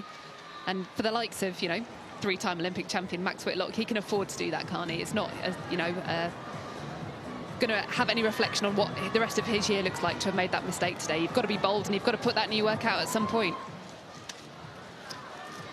Exactly that. And as you said before, it's, you know, you've got to look at the bigger picture. He's going for the Commonwealth Games or the Europeans and the World Championships, so bigger picture. So we're going to take a look now at Alia Leet from Heathrow on beam. She, of course, was our British all-around champion last year, and this really is a specialist piece of apparatus for Alia. She uses those ring positions in her leaps really effectively. They're such a difficult skill to get credited, and most gymnasts don't have them as an optional in their arsenal. But Alia uses them to great effect. And doing very well with the squat spin. I know a few of the gymnasts here this weekend have had a bit of a challenge spinning on that beam, in the same way, I suppose, that the male gymnast might choose to change the grip on the bars, applying chalk and honey. Sometimes the beam can feel different too. You can see that Alia opts to have a spin sock, but some gymnasts, even with the socks on this weekend, have struggled. But certainly no struggle there in the acrobatic series. All of the gymnasts have to attempt to show an acrobatic series, which includes at least one somersault, in order to earn half a mark in their difficulty score. And Alia choosing to do additional skills racks up some extra bonus points, which is all going to contribute to a fantastic beam score here. So just the dismount to go. You can see her squaring up really strongly for the round off. Oh, and did very well to keep that on her feet. A 2.5 twist. A D difficulty value is what the women's gymnasts are striving to do to get that 0.2 dismount bonus. So she'll no doubt be happy to have a clean start on the beam. A great way to start the defence of her title. I was going to say, she's got all that pressure, obviously being defending champion, and to start on a piece like beam, that was probably her worst nightmare coming into this, but I mean, she handled it pretty well. She did, and actually she really is somewhat of a beam specialist. She's an exceptional performer on this event, but she hasn't had the best 12 months in terms of delivering in the moment. So she can be an exceptional beam worker, but actually the fight she showed in that routine probably does her more good almost than the score. Because the selectors, yes, they're looking for high scores, yes, they want to contribute to that team total, but what you really need is someone that can compete and can deliver under pressure.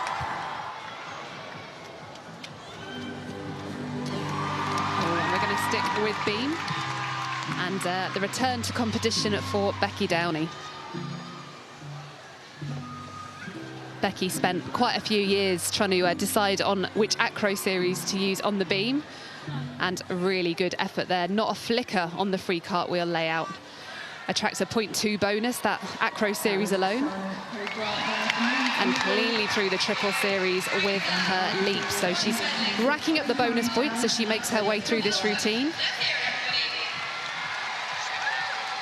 And might have looked to add another skill on the end of that free walkover, but making a very sensible decision to keep it clean and steady. Becky looking beautiful here today in the red, white and blue. Oh, and just a bobble on her side, Sumi. Now, interestingly, that's the skill she fell on a few weeks ago at the English Championships. And not a skill that she usually struggles with, but I don't know if it's because a little bit later in the routine, you've got to keep concentration for that whole minute and a half while you're going through these routines. And at least she managed to keep it on the beam today. I'm sure she'll be frustrated to have such a big wobble, but equally delighted to have kept it on the apparatus. Just the dismount to go. Becky currently opting for the cartwheel into the 1.5 twist and a clean performance. I'm sure she'll be delighted to have started her competition off with a clean routine. Absolutely. And again, it shows her experience, but it's not uncommon. You know, it doesn't matter how much experience you've got, but when you've made a mistake on something and then the next competition you kind of make the same mistake on the same thing, sometimes it plays on your mind and it's hard to get that out. It certainly can. And it looks like now we get our first glimpse of Ruby Evans. Of course, she was world floor silver medalist in 2025, but she can also deliver some beautiful gymnastics here on the beam. All of the gymnasts have to show some work low to the beam, getting their leotard to touch the apparatus, and Ruby choosing to do that nice and early, getting it out of the way, and smoothly through the double wolf turn. That's a D difficulty rated skill, so it adds 0.4 to her start value. Oh, and moving steadily through the leap series. That could attract a little bit of a rhythm deduction from the judges. They really do want to see a nice, smooth, continuous movement in these connections. And slightly hesitant on the change half. So it's a very difficult skill, another D difficulty rating. And the judges will have to decide whether she got her feet all the way round. Oh, and beautifully through the triple series there. So the flick layout gets a little triple series bonus. And another double spin. She's racking up the difficulty score nicely, but could do with just moving a little bit more smoothly. And just taking little wobbles after quite a few of these. A little bit of a concentration pause, and certainly a few of these wobbles will be adding up. She's into her last 10 seconds now. The buzzer has sounded, so it's time to dismount the apparatus. And doing so in the nick of time with a tidy double twist. So a routine not without its wobbles, but another clean start to this all-around campaign. Definitely, and beam like pom was one of those pieces where it's not uncommon to have those wobbles. So you'll know the routines that will be rewarded when they look absolutely solid throughout. For sure, and it's an interesting thing when you start to compare routines and scores. So Ruby's obviously stayed on the apparatus there, but I'd say she probably had maybe 3 or 4 wobbles that the judges could take 0.3 for. So sometimes, even though you've stayed on the apparatus, those little mistakes throughout the routine really can add up. And that's a great camera angle, isn't it? You can really understand the scale of the venue and how much the gymnasts are kind of in the spotlight and raised up on this stage at the competition. Definitely, and you can see the crowd absolutely packed out.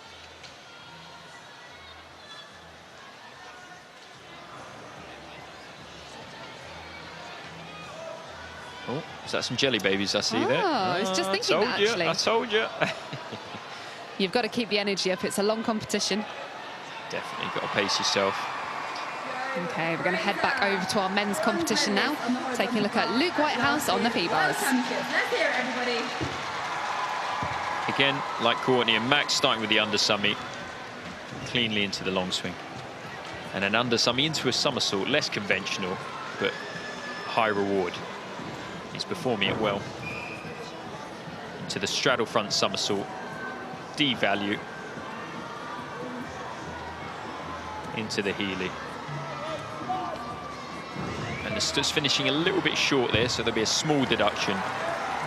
But he's looking to get it back on the dismount, which I think he's done. Small hop. That was an on and off routine that got everything done quick. Sometimes gymnasts engineer their routines to be able to move through it quickly. And I think that's exactly what Luke's done. Get it over with, save the energy. Got a long way to go, so you've got to be smart with the construction of those routines. Yeah, it really is a science, isn't it, putting these routines together? As we mentioned earlier, the guys now only having 8 skills in their routine. You've got to be really clever about what elements you put in, what combinations you're going to use to make sure you're super efficient with that start value. Moving over to our first look at the women's floor competition now. We've got Grace Davies from Robin Hood. Grace has been a member of the GB squad for a number of years. She's been a regular throughout both her junior and senior career. Now, she didn't compete on floor just a few weeks ago at the English Championships as she was recovering from an injury, but she really can be a powerful athlete on this piece of apparatus and demonstrating that quality beautifully with her first tumble with a huge double straight somersault.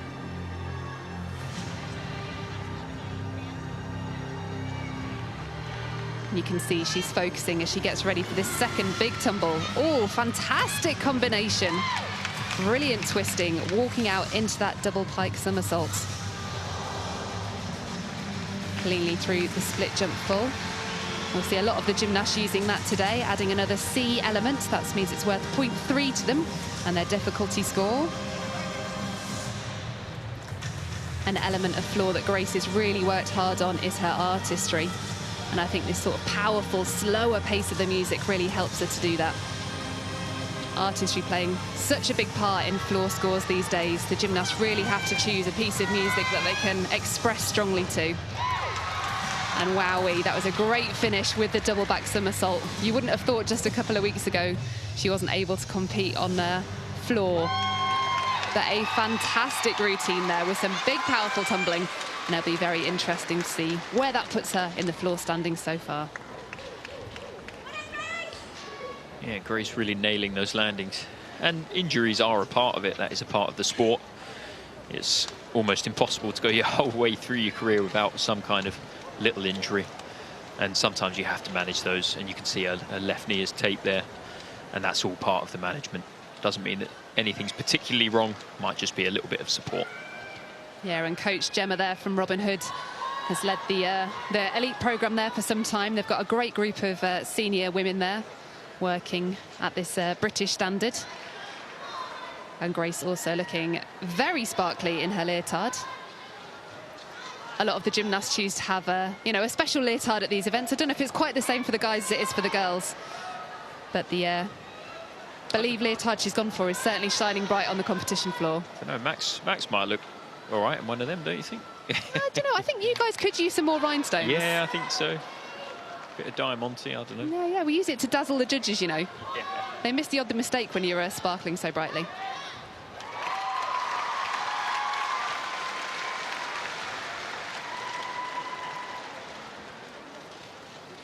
She seems happy. Maybe in a little rush to get ready for the next piece. There is always that element. There's no time to relax. Sort of finish your routine. You're thinking about the next one already, so it's important to be prepared. Yeah, it's a very fast-paced competition here at the British Championships. Over the last couple of days with the junior competitions, the girls have enjoyed rest rotations. So they've kind of done a couple of pieces, then had a little break, and then a couple more pieces and a little break again after that. But here in the final round of our senior women's all-around competition, it's 4 pieces back-to-back. And you really need to know exactly where you're going next and what you need to do to prepare for that next event. See Alex Niscovani just preparing the bars there. Again, using signature combination of syrup and chalk. Got to get that right. And I think that's one of the benefits of going up a little bit later in the running order, is that you have a little bit more time to prepare the bars while the judges are judging the previous routine. Sometimes when you're first up, it can be almost no time at all. So sometimes it's a little bit of a blessing to go a little bit later on. And I believe he's going to be the final competitor in this rotation, so it's going to be all eyes on him.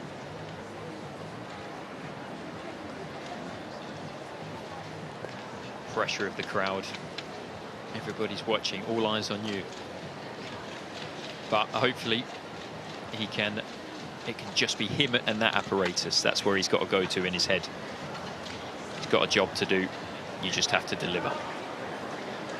Coach Anthony Wise, he is experienced.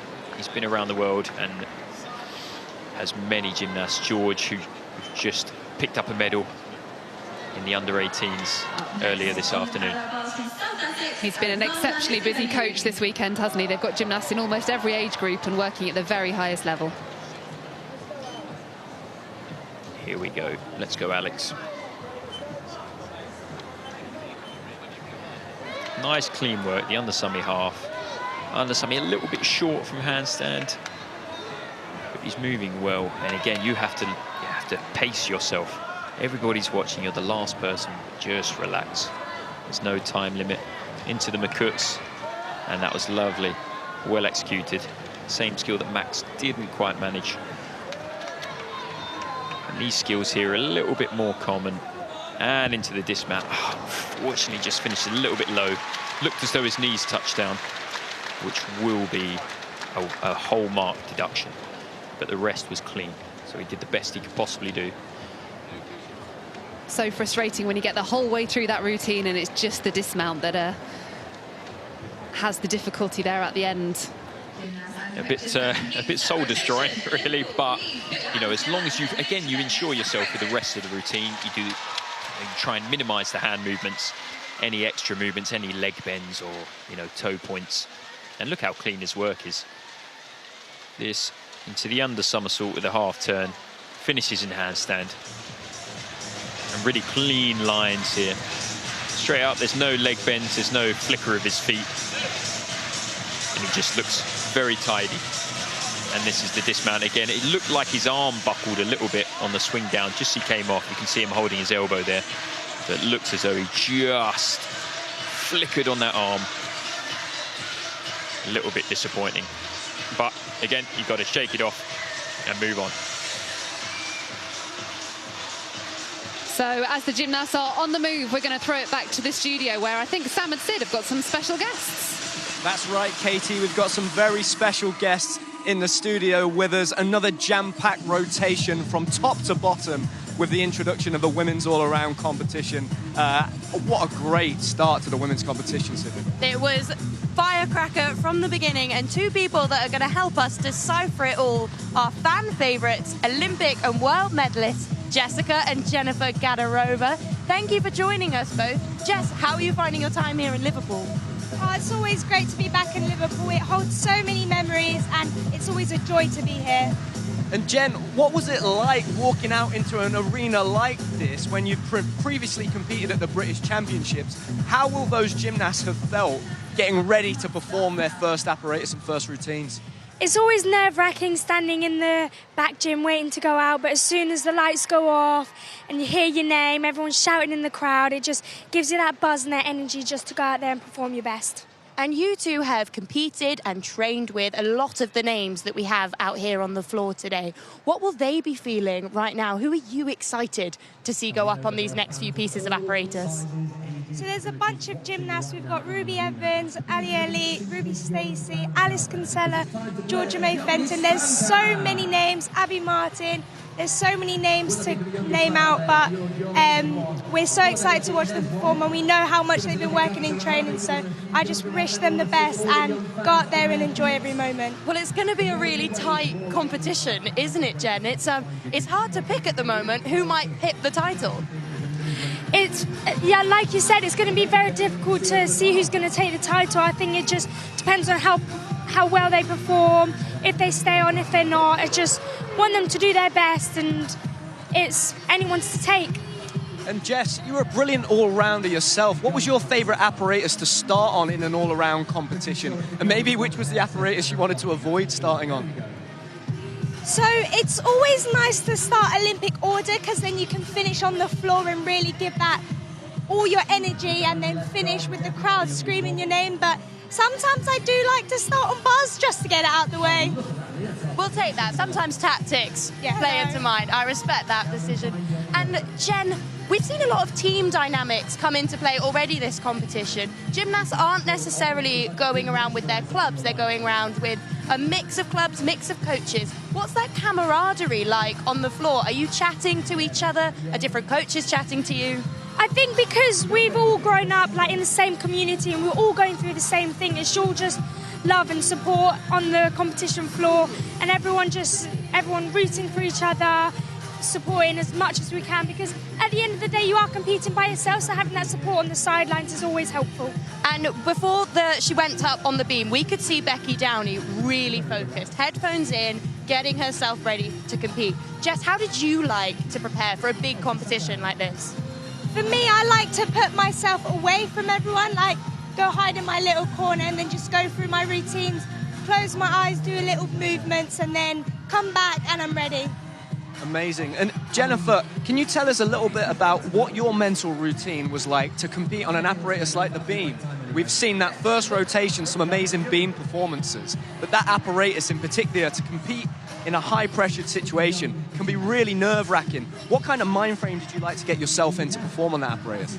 I think with that, you have to get in a really calm and focused mind frame, because obviously it's such an intense piece without loads of people realising. Obviously, it's not intense like physically, but really in the mental game it's really hard, because you're balancing and you're flipping on such a small piece of apparatus.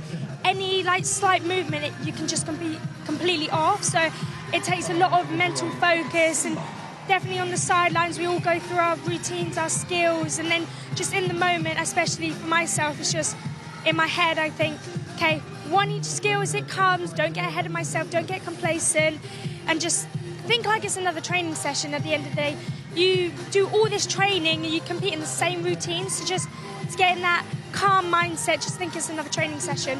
Well, girls, we're gutted that you're not here competing this weekend, but we are very excited that you can help us talk through some routines with all of your expertise. We're going to take a look at Becky Downey's beam routine that she's just competed. It really was quite an impressive start from Becky. Talk us through it. Yeah, so she starts off with the changing half mount. It was quite difficult. Obviously, you've got to get the connections and the bonuses there. She then does a bit of dance because that's required for a beam routine. There she goes into the cartwheel layout and she does that a great job. Obviously, with the beam routine, you have the dynamic skills, but you also include some artistry as well. There she does a change leg into split jump, half into a straddle jump. There's her leap series for the beam. Slight wobble there, but a very solid through walkover. Yeah, it was an amazing performance there on the balance beam by Becky Downey. I'm so excited to see these athletes compete on the rest of the free rotations for the women and the free for the men, as we take it into the important rotations where the medals are going to be decided. We're going to pass over to the commentary team, Katie and James, to take us away with the rest of the action. Thank you so much, guys. Competition is already back underway here in the arena. Plenty of action left. We're only at the halfway mark now. Just over. And let's see where we're going to find ourselves next. There's just an incredibly rich selection of routines going on right now. Jake Jarman's about to go on the vault. We've got Ruby Stacey on the floor. You can just about see him from this wide angle.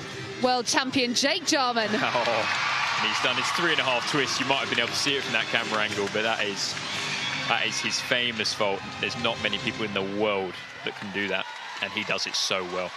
So well. So he'll be happy with that. You can see Frank Stone having just dismounted the beam there. She was our 2025 British beam champion. So there really is action going on all around the arena. Jake just getting ready for his second vault. Having a little rest, putting some syrup on his hands just to get that grip on the vault.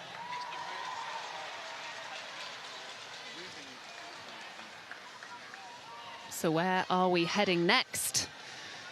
Well, we're going to see the second vault for Jake Jarman. Here he goes, and you can see there just doing some movements, visualizing the vault, getting it ready. It's important that your body's ready, but also your mind as well. And Jake really is an exceptionally special athlete on this piece of apparatus. He's obviously got speed, he's got power, he's got incredible twisting ability, but also just the most bonkers good air awareness of anyone I think I've ever seen. Absolutely, he's got no limits to his power. And you can see it. He knows exactly where he is in the air. And he's a very, very skilled vaulter. And we're about to see his second vault now. And it should, if I'm correct, be a Dragulescu. We've seen before in this competition.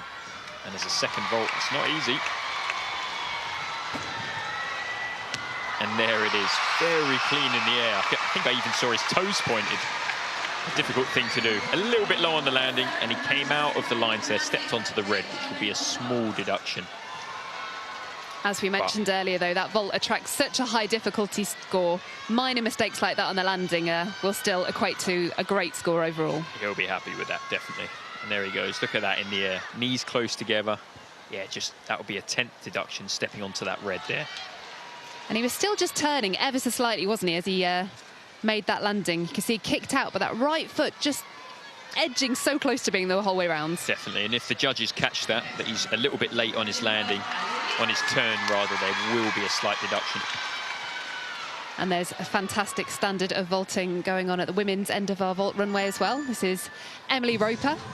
She is a highly sought-after candidate for the Welsh Commonwealth team this year. Emily and her sister Abby are both gymnasts at Piper's Vale Gymnastics Club. Abby, unfortunately, was feeling a little bit sore today, so I believe she's withdrawn from the competition. But Emily's still here doing her thing. And that's a decision you have to make as well, isn't it? You know, if you're not quite well enough to compete, I know it's tempting to push yourself in an environment like this, arena like this, but if something's not quite right, it's not worth the risk. You know, look, health comes first, so you've got to look after yourself. For sure, and with exciting international assignments coming up later in the year, I'm sure she'll be looking after herself, making sure that Commonwealth Games team is still an option for her. As we watch on her second vault, this time using the traditional Yurchenko entry, a beautiful full twist, a slight hop back on the landing, but she'll be hoping for a big score around the 13s, I'd say, for that vault. A very, very tidy routine indeed.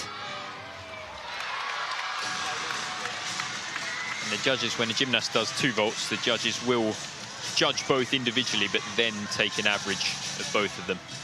If you're hoping to qualify for a vault final tomorrow, you'll need 2 vaults. And Emily taking advantage of the bonus that is afforded to the women if your vaults have somersaults which rotate in different directions. So her first vault was the Yurchenko half-on, which meant that her second flight was a forward rotation, and that more traditional Yurchenko entry, of course, is a backward somersault off the table. So wherever the average of those 2 scores is, she will attract a 0.2 bonus on top of that, which, of course, is a very nice bonus to have on top of your vault score.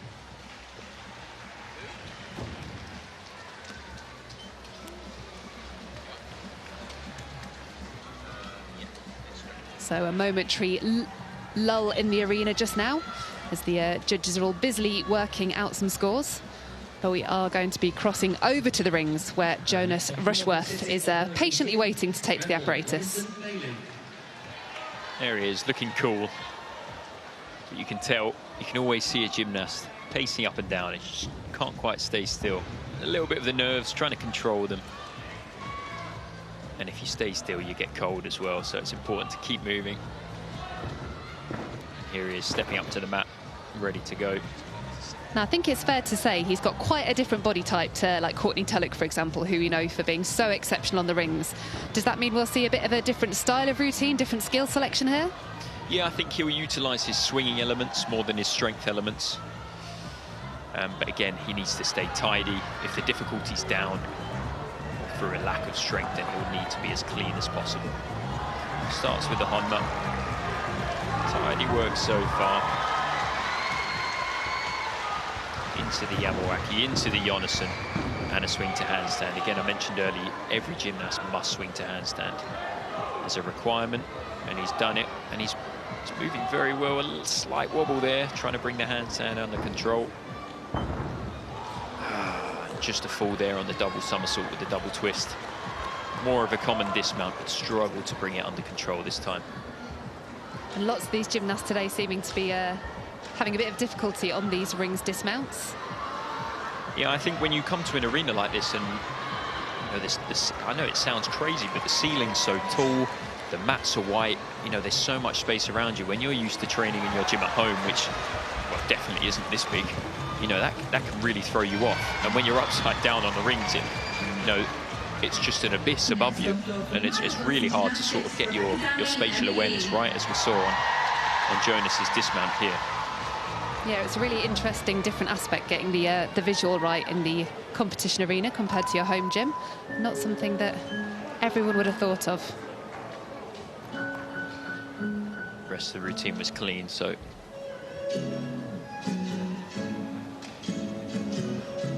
okay, so next up we're going to be taking a look back at Harry Hepworth's rings routine.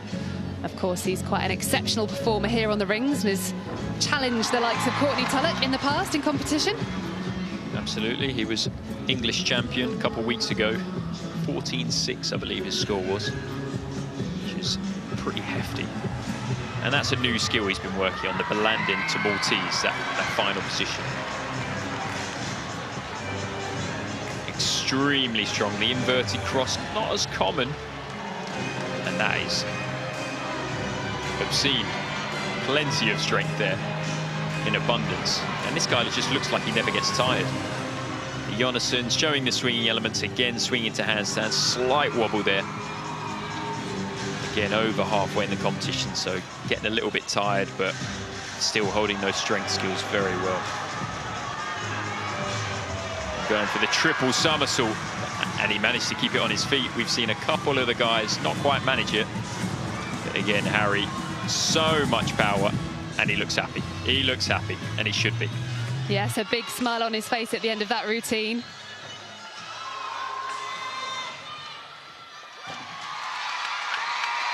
How difficult is it when you start to get a bit of a swing on those rings to bring them back under control? Because it looks pretty tricky to me. Oh, mission one was never get a swing on. No, it's really difficult. And again, if you're later on in the competition, you're going to be struggling. And the judges actually deduct every swing that looks out of place. Then you're going to lose a 10th. So you don't want too many of them. Yeah, of course, to give them their full name, they are the still rings, aren't they? Not the swinging rings, sadly. Mine were never still. So here we go, we're headed back to our men's floor competition, and this is Jakey Edwards. And he is extremely powerful on floor. I think this is one of his favourites. Started with the double pike, and then the double pike Arabian unfortunately sits down. And again, has to compose himself. Continues with the 2.5 twist, slight step back, and you'll see every jump to the corner they have to do something different. It's part of the artistry rules, and if they don't, there will be a deduction. Nice connection now, it's a bit more under control. And this counts as one of the non-acrobatic. These are Russians. He's gone for the triple Russian, which is a C value. And again, using these rolls and pauses just to get his breath back. A few more tumbles to go. And nailing that landing. It's all about the sticks, the more the better. Preparing for his final tumble. The double Arabian. Just a hop backwards. And if the gymnast does stick their final tumble, they do get a 0.1 bonus, which is a new addition in the last 2 years. So every gymnast will be looking for that. Yeah, the format of men's floor has changed quite a lot over the last couple of years, hasn't it? With the introduction of, as you mentioned, these artistic transitions in the corners. Of course, we had the mandatory scales that everyone had to do last year, and now they've got a bit of flexibility about what that element can be. But it's certainly changed what the routines look like. Absolutely, I think I retired at the right time. I'm not the most artistic, but I think it does lend something to the floor routines, and it brings it back to, you know, years and years ago, it was all about artistry. You got extra points for being artistic. So I think they're trying to bring a little bit more of that in. And speaking of being artistic on the floor, our next competitor is no stranger to incredible performances on this piece of apparatus. So 2025 world silver medalist on the floor. Let's welcome Ruby Evans.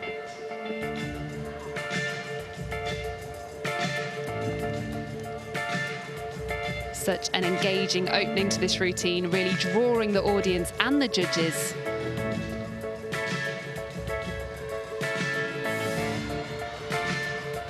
And a huge opening tumble, the double straight somersault high in the air, maintaining that exceptional body line throughout.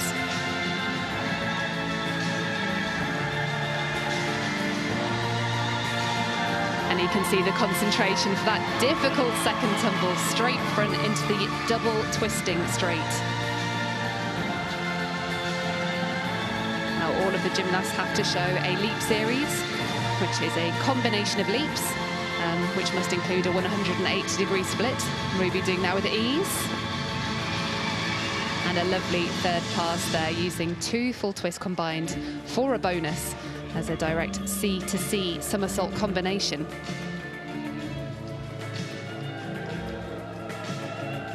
This routine works so well for Ruby. It's so expressive and really benefits her from those artistry points. She can move so beautifully to this piece, and it really feels like she's found some choreography that suits her down to the ground. A huge double tuck somersault to finish off, takes the bounce back, almost like she has too much power to finish this routine. But what a fantastically dramatic ending, and the crowd here in Liverpool absolutely loved it. Such an exciting competitor, and you can see why. She's got a medal on the world stage. The raw power that she can produce. Yeah, she's such an exciting gymnast for this GB programme. Really still quite a young senior in the grand scheme of things. And, you know, she's got many, many years left ahead of her to develop these skills and routines even further. But right now, we're going to head over to the vault. And we have got Sol Scott. Sol Scott, a really powerful vaulter. And he's gone for the triple twist. And that was sky high. Unbelievable. And he's a young up-and-comer, recently senior, and he is, well, he's got results on results now. He's just back from Germany World Cup in Cottbus, where he had a silver on the vault, so his confidence must be through the roof at the moment, and it shows. For sure. We spoke about Alex from Knots earlier and how he's got quite a different body type, and I feel like Sol's kind of similar. He's very tall, he's very elegant, and it really does give a pristine look to his gymnastics. Definitely, and you can see that he makes the most of it. You know, the twisting vaults, that is where you can really get your elegance. You can really show that, and you can get that across. And the way he twists, the way he makes those vaults look so easy. Very impressive. So he'll be happy with that first vault. Preparing for his second one now. Again, looking for a spot in tomorrow's vault final. And we mentioned earlier about the guys using sort of chalk and syrup on the P-bars to prepare them, but Sol here using it on his hands ready for vault. And is that something they do to aid their block off the table? Yeah, again, when it's a sort of a newer vault, which they sort of roll out for the competitions like this, they're not particularly grippy, so preparing your own, sort of your hands, stops you from slipping over the top of the table, which does happen, unfortunately.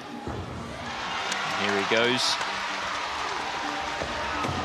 And the Kasamatsu with a 2.5 twist. A little bit unsteady on the landing, but I think he managed to keep that inside the lines. But strong, strong vaults from Sol. And for me, he's just a gymnast that I love to watch. I think, you know, in gymnastics, execution should always be king. And he is the gymnast that just does really, really beautiful work. He's so clean. He showed it in his junior career as well. I was fortunate enough to compete with him as well. When they have the European Championships that have senior and junior, and you could see it in his gymnastics, so clean. And he's always rewarded with it. I mean, look at that in the air. You know, feet together. Usually you get a crossover of the feet when people twist, but not with Sol. The other thing about that I find really impressive as well is he's obviously teammates with Jake Jarman, and they've got quite different styles of gymnastics, but it just goes to show the strength of the coach as well at that club, that he's developed these two gymnasts with quite different styles, but both exceptional performers, and it's just very exciting to see. Definitely. I think Ben, their coach, is a magician when it comes to that. Really brings their individuality through. Crossing over to the floor now, we've got Jemima Taylor, another one of the Welsh competitors here today, who is definitely seeking one of those spots on the Commonwealth Games team this summer. She's quite renowned for her work on the floor and the beam. and has had World Cup success on this piece of apparatus.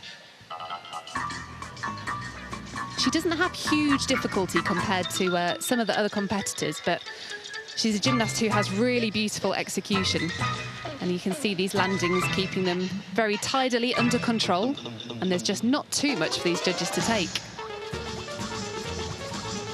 Being expressive with her dance too, making sure to engage those judges. And there really is an expectation that gymnasts are using facial expressions and whole body movement to encompass what their floor music means to them.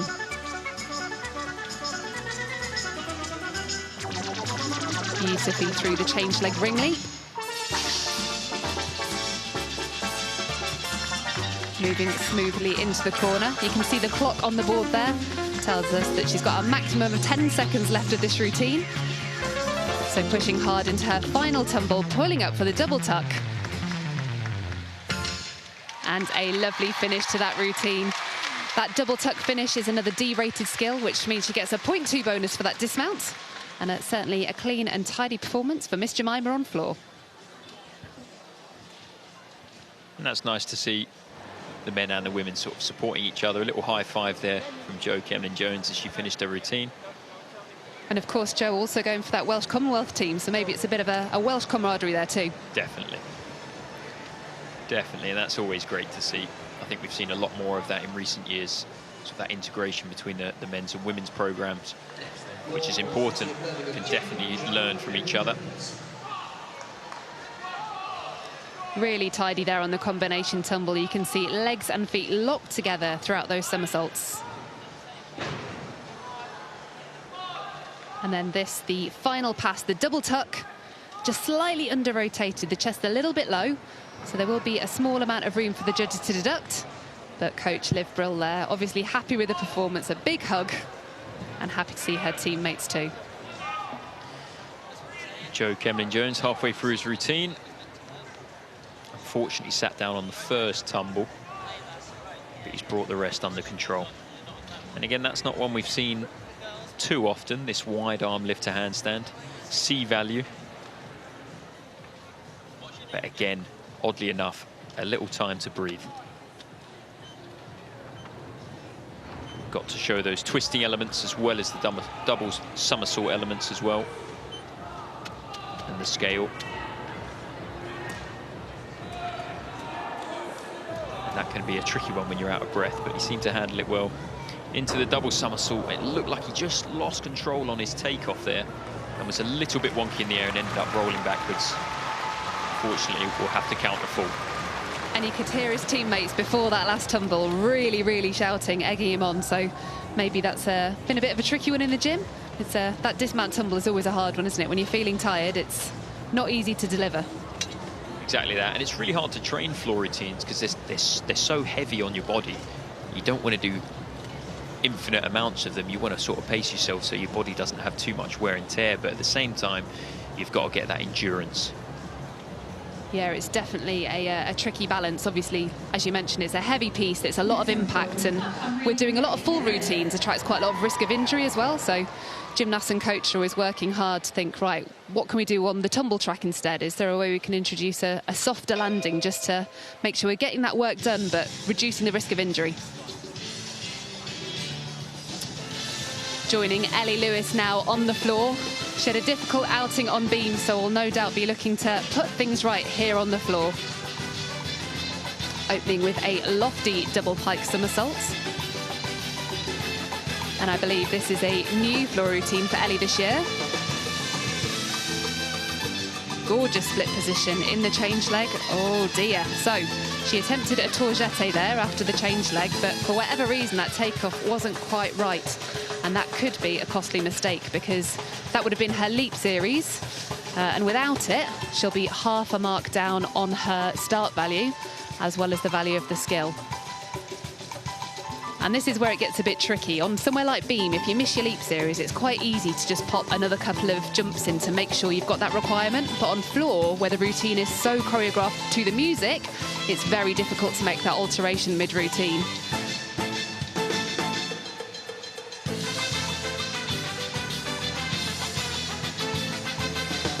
She's got a little bit of time left, and you can see that Dances a little bit calm getting her to this corner.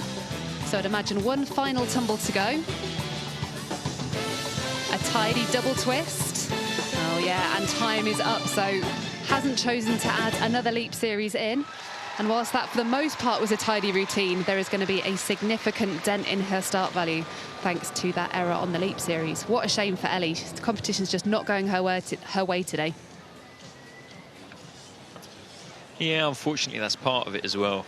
You got to take the good with the bad. That's just sort of the way it is. And hopefully she can have a reset after the competition and come back even stronger. Really strong here on the tumbling, though. You can see the opening double pike somersault sky high in the air. Just the smallest of adjustments on the landing. And this her forward pass, choosing the straight front full twist. All of the gymnasts have to show elements that rotate both forwards and backwards and have to ensure they have at least one tumble with a twist in it. Ellie more than fulfilled that requirement by having a double twist at the end of the routine too. And no doubt receiving some wise words from her coach in this moment. Once again, still 2 more pieces to go, Ellie, so keep your chin up. Gabriel Langton here. Ready for the floor. Full twist into the double front and a nice landing. That almost looked as though it was perfection on the edge of disaster. Wanted to sit it down, but managed to hold it. Good landings. Gabe was an excellent junior. Made his move up to senior to tackle the big guns. Nice landings. Really excellent gymnast, and it is hard making that transition from junior to senior, even mentally. You know, you're not even finished growing yet. 18 years old, you're sort of still dealing with changes, and then to be out there in the big wide world, it's a difficult transition. Nice connection there. Again, small hops on the landings.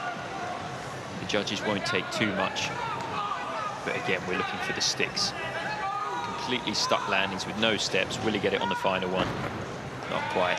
Big step backwards, get 3-temp deduction, but no falls for Gabriel.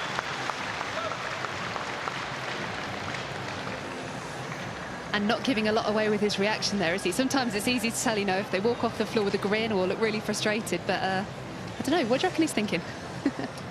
Well, I mean, with a tash like that, you've got to have a stoic demeanour, haven't you? I think he'd be quietly pleased with that. You know, floor's not his forte. You know, he's good at it, but it's not his strongest piece. And again, like I said earlier, he's sort of transitioned from junior to senior. He might still be trying to find his best apparatus, and at the moment, all around is his best shot. And coaches that complete that rotation. Liverpool, please show your support as they move to the next apparatus. So that floor routine does wrap up this rotation. We've just got 2 more pieces to go, and we're getting to the exciting end of this competition. Absolutely, into the business end. And look, Gabe's just finished his routine there, and he's having to rush off to the next apparatus, so it is all systems go. A bit exciting. You can see a couple of the gymnasts a bit more laid back, ready for the next round. So as they're getting ready, we're going to throw over back to the studio to get the thoughts from Sid and Sam. Thanks, Katie. It really is hotting up here in Liverpool. Some more fantastic performances in that rotation, Sam. Incredibly strong performances from both the men and the women. With the men on vault, we had Jake Jarman, a former world champion on that apparatus, doing some incredible vaults, and also his club teammate, Sol Scott, first-year senior, doing one of the most beautiful Yurchenko triple twists I think I've ever seen. Huntington are really putting out a strong performance as a club here, Sam. And I loved earlier, you told me it's so impressive, the vaults that they can put out there, given their gymnastics setup at home. Absolutely. I trained at that gym when I was a young 14-year-old, and they don't have a full runway, so those gymnasts learn to run from an 18-meter run-up instead of a 25-meter run-up, so all the more impressive that Jake became a vaulting world champion. It really is astounding, but shows what they can do. They've got an amazing setup there at Huntington, and with Seoul's performance really shows that the future is bright. But we also had some really strong performances from the women over on the floor. We saw some new debuts of floor routines. Becky Downey performed on floor for the first time since 2024. We can take a look at it now. She scored a 12.85 for this routine. It's the joint second highest score of the day, and she really does get her points from the artistry in this routine, Sam. Those leap series are beautiful, and she also gets combinations for her tumbles, that double twist right into the corner there. Absolutely, Sydney, a beautiful performance. And I think of all the apparatus we're going to see Becky on today, the fact that she's able to perform this floor routine after all of the injuries that she's had throughout her career and do multiple apparatus well into her 30s is absolutely incredible. And it's a great example for everybody out there listening and watching today. Yeah, she is such a comeback story. She only competed on bars and beam at the English, so it was a bit of a surprise to see her on floor here, but it was definitely to the delight of everyone in the crowd. We're also going to take a look at Ellie Lewis's floor. She finished up the rotation here. We've seen that she's had a little bit of a tough start to the competition. She's a young gymnast, a second-year senior from Pennebont Gymnastics Club, and she's one of those gymnasts that really will be pushing for the Commonwealth Games this summer. So whilst these opening two pieces of apparatus might not have gone her way, starting with a double pike, it was a really strong start to the routine and definitely one to watch for the future, Sam. Absolutely, and that was a great first tumble. Technically, absolutely brilliant. Just a small hop on the landing. And that's the way you want to start a floor routine. You want to make sure that first tumble is really strong and solid on your feet, and that will set you up for the rest of the routine. That was where we saw the costly error that led her out of her leap series, which, as Katie mentioned, is a requirement on the floor. But seeing as Ellie is only a second-year senior, she does really well to snap out of it quite quickly, continue with the floor routine, and crucially, in women's artistic gymnastics, stick with the music.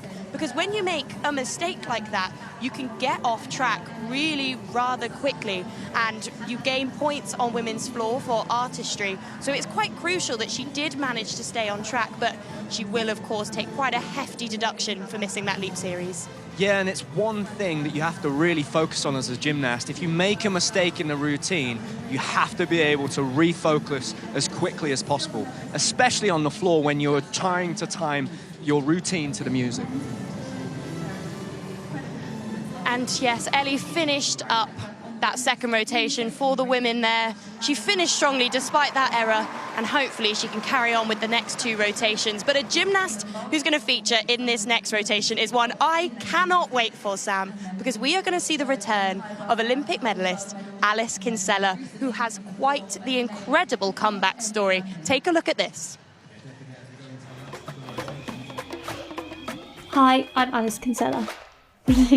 I would describe myself as being pretty chilled. I like to go shopping, I like anything to do with fashion, and I'd say my style is quite urban. My perfect day would be to get up and have a coffee and then get back into bed and stay in there all day. It's true, isn't it? Something that always makes me smile is getting together with my family. A photo that means a lot to me is this one, and because I've always wanted an Olympic medal, so yeah. Cool. What I would say to 10-year-old Alice is keep working hard and keep following those dreams of yours. I'm Alice Kinsella and I'm an artistic gymnast for Great Britain. It's great to see a bit of Alice's personality there. She didn't even mention the fact that she's a new mum and about to compete on a huge stage like this, Sam. It's quite an incredible story. Her son is in the crowd and he's going to get to watch his mum compete on this stage. What a special moment, and obviously Alice is an Olympic medalist, so his mum is a real superhero. We're going to pass to the commentary box now, and Katie and James are going to take us through this balance beam routine. Well, we're going to have Alice coming up next, but first we've got Jamie Rayner-Corbett from Park Wrekin. Now, Jamie is a new senior after a fantastic junior competition at these British Championships last year. And she was a new face to me in 2025, but really blew my socks off with the gymnastics that she did in that junior championships. It's quite a big step up to this senior stage, though, and it looks like she's being a little bit cautious in this beam routine. But a very cool skill there with the backward roll to handstand. Might have had to bail out of it slightly differently to how she intended. But a fun little skill to have in the routine. And some of these connections not quite working, but importantly, she's staying cool and collected. As we've mentioned, the name of the game on beam is to minimize those wobbles, therefore minimizing the deductions, and of course, stay on the apparatus. And she, as a first-year senior, is doing that beautifully. Now, Jamie trains at Park Wrekin, so she is teammates with Alice. I'm sure she'll have given her some words of wisdom. And does well there with the 2.5 twist dismount. You can see Coach Ellie there actually delighted with that performance. Sometimes just staying on the beam is the name of the game. Absolutely, and even with a little mistake there on the landing, it's important that your coach is supportive, just to make sure that you're not affected for the next apparatus, really. So, well done, coach. And of course, well done, gymnastics. Next on from Bristol Hawks Gym Club, Shante Eva Mangwa.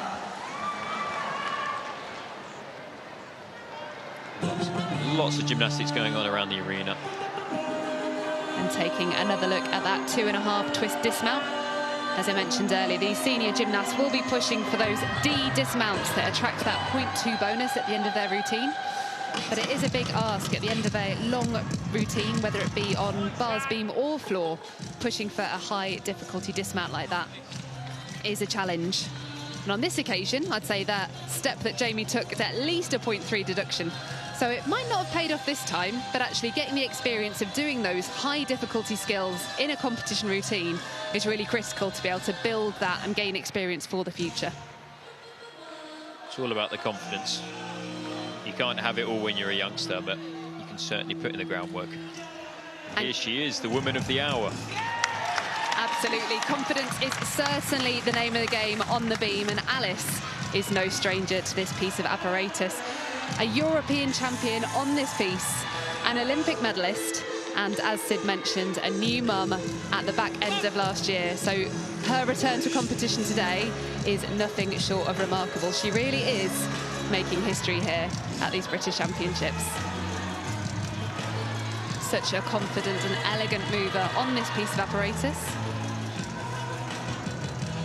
And you can see she's really focusing ahead of this spin beautifully through the double wharf turn.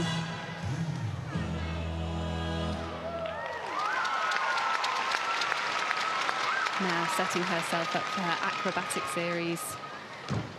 Ooh.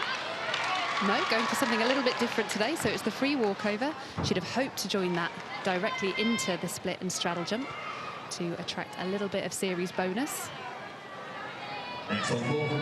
But didn't take too much of a bobble, and as we mentioned, sometimes just staying on the beam is the name of the game. It's that acro series coming up now. The free cartwheel into the layout like she's never been away. Cleanly through the leaps, change leg into change leg half. Really building the difficulty now in this beam routine, and just the dismount to go. Punches hard, round off, double twist. Alice Kinsella, welcome back to the British Championships. It's just a testament to her hard work. You know, after a child, that's insane, you know, and to perform a routine like that. And obviously she's happy about it, and so is Coach Brett, who has been with her for a long time. I mean, just remarkable, really. Alice has been such a solid member of the British team for such a long time. We were wondering if she'd, you know, take a bit of a break from competition, because she had about 3 or maybe even 4 years where she attended every international, but never did we dream that it'd be her having a baby that forced her to have a few months off.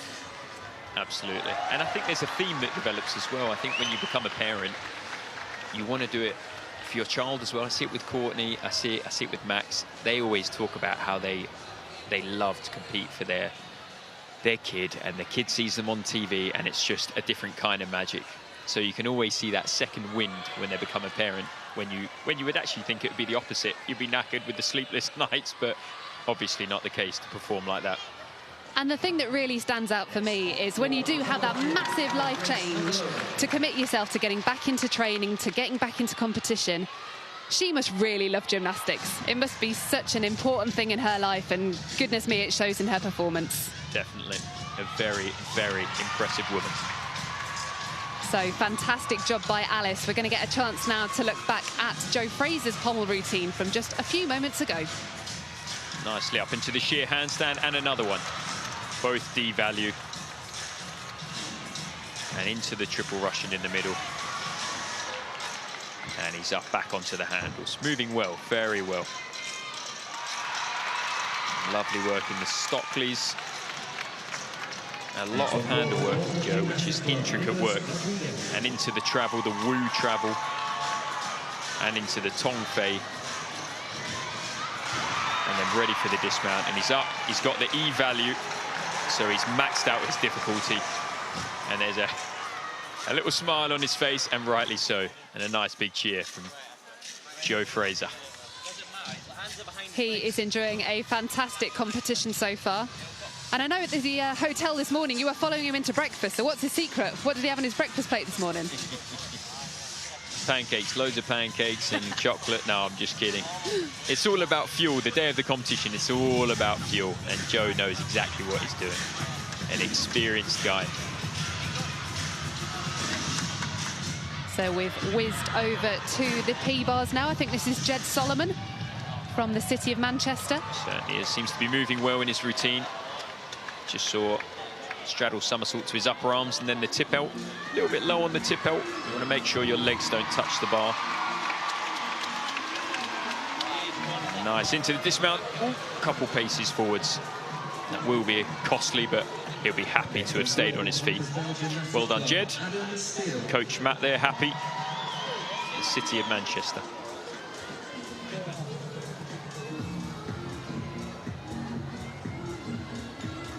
Nice, here we go again. The straddle front somersault. Nicely round. You've really got to minimize your hand movements while you're in handstand. You can see a couple there.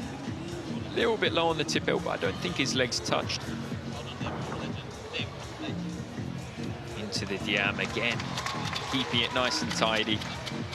And this bit, he still looked happy, but that will have let him down a little bit, his score. But not enough to put him off. Still smiles all around.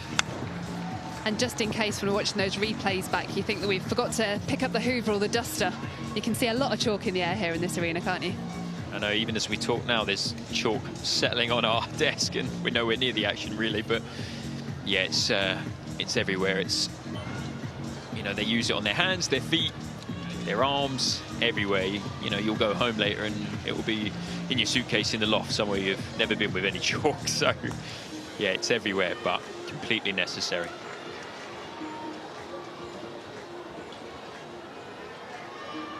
And Sol, who's going to be going up on the P-bars next, is certainly a fan of the stuff by the looks of it, putting plenty of chalk on the rails. Yeah, absolutely. What choice does he have? But here he goes. Ready to go, and again, looking for some nice clean work from Sol. Nice work. P-bar isn't his strongest, but look how well he turns into the long swing, into Diamidov, and another long swing. A nice Makut's moving quickly. He's packing in the difficulty here. Nice Healy with a hop turn. That is a piece of classic gymnastics. And then straight away into the double pike. That routine wouldn't have looked out of place 20, 30 years ago. What a routine. Getting the chef's kiss from the national coach next to me. And I think I agree with him. Great routine there from Sol.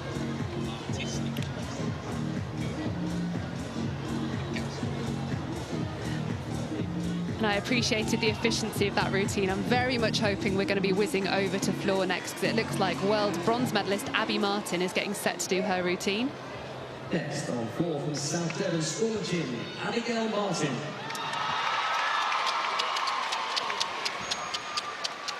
Sol moving cleanly through his work there. And it's so fast-paced, you've really got to keep up as a gymnast. Your mind is going a million miles an hour, and he's moving quick. And I tell you, when you miss your hands on one of those bars and land on your armpit, you know all about it. So to move with that pace shows some confidence from Sol. Such a nice routine, barely a flicker. His coach will definitely be happy with that. Jake Jarman is up next. He'll be feeling settled, happy after watching his teammate deliver a routine like that. Give him a slight boost of confidence. And as we mentioned at the top of the show, it's going to be the first time that Jake's done 6 pieces, an all-around competition since the Olympic Games. He's had a fantastic competition so far, and no doubt looking to continue that on the P-bars. Absolutely, and he's had an excellent competition, like you said, and he's, you know, building on that confidence. And it can be a little bit like stacking plates. You know, you're going so well, and you think, I hope I don't have a mistake now, you know. But if he keeps a level head, and if I know Jake, he will, because he is a calm character, he will deliver a good P-bar. And he's got the difficulty. He's been in international finals again and again on this apparatus, so he's got the credentials. It always surprises me to see how calm of a competitor he is, because I get the sense that he's quite a big personality. He is, but he's just the nicest guy you'll ever meet. He's happy to talk about gymnastics when you're in the gym, but he's also happy to talk about anything else when you're outside. He's the nicest guy, and he's learned how to control himself, which I think it was something he struggled with when he was younger in competition. You know, that focus, but you know, obviously, again, with his credentials and what he's achieved, it's obvious that he is a fantastic competitor. And here he is, calm and collected. Saluting the judges, ready for his routine. Let's go, Jake.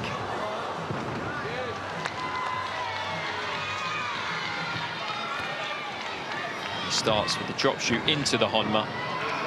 Not quite right on that one. Couldn't manage the swing to handstand, so there will be a deduction of half a mark, 5/10. And he tries the Makuts, which is a new skill, the same one that Max Whitlock fell on. Unfortunately, couldn't pull it off this time. But hats off to him for trying to boost his D score and really get that difficulty up. Didn't quite work this time. But again, this is the place to try it. He's got major competitions later on in the year, so he's doing the right thing. Got to be brave, risk versus reward. And I think there was an okay from him, so just resetting himself, going to hop back on the apparatus. And as soon as you touch those bars after a fall, the judges' pens go to paper. You've got to be as clean as possible. And again, tries it again. Didn't quite pay off, but very impressive that he gave it a go. Most gymnasts just wouldn't do it and will carry on. Again, looks a little bit unsettled. Needs to breathe, calm down, relax. He's done the training. He has to remember he's done the training. He just finished the rest of his routine cleanly. Into the Bavsar. That was sky high. E value.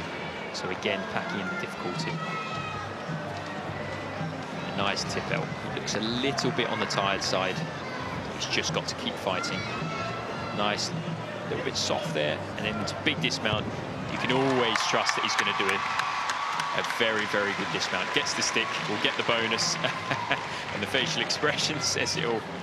He may have hit his heel on the way down on that second attempt at the Makuts, but he gave it a go.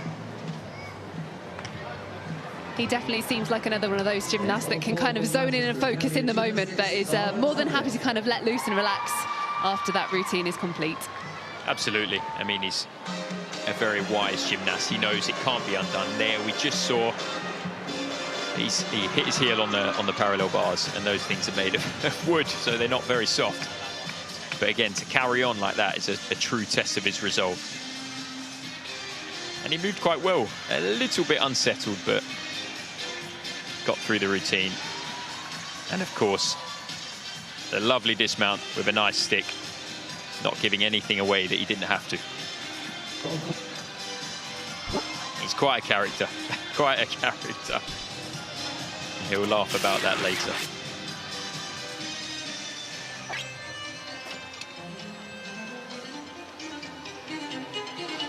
Just the arm around the shoulder from his coach there. Sometimes that's all you need. Sometimes you don't even need the words of wisdom, just the arm around the shoulder. So we're going to join Zara Toyne on floor now from Manchester Academy of Gymnastics. She is a fantastic floor worker and really finds a way to pack difficulty into her tumbles. And certainly not an easy task when you're following a world floor medalist on this piece, but she's holding her own. Getting to the tail end of the routine now. The dancing's calming down a little bit, making sure she can catch her breath and set herself ready for this last tumble. Handspring straight for a double twist. And you can see she had a smile on her face as she landed. A very difficult and technical D-rated element to finish that floor routine. And I'm sure, yes, coach as happy as Zara is. A big high five and delighted with that floor routine.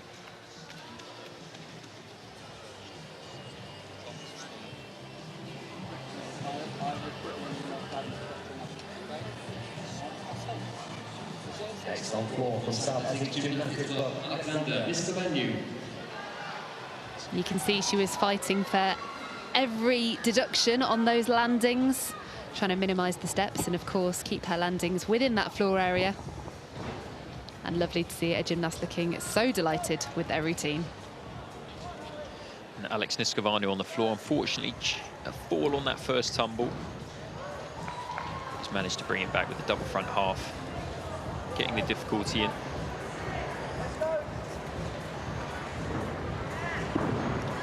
Just looking a little bit tired, end of the competition, and sometimes that can be frustrating. You don't really know why it's happening to you, but the other 5 apparatus that he's competed on will really have taken a toll.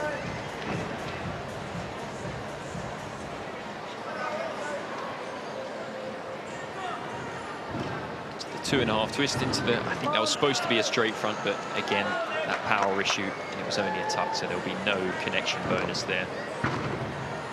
But with the simpler tumbles, managing to get the stick, so clawing back all the tenets that he could possibly manage.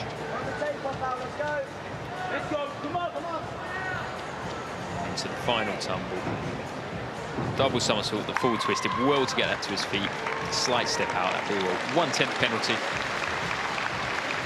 He looked slightly disappointed, but stayed safe, that's what matters.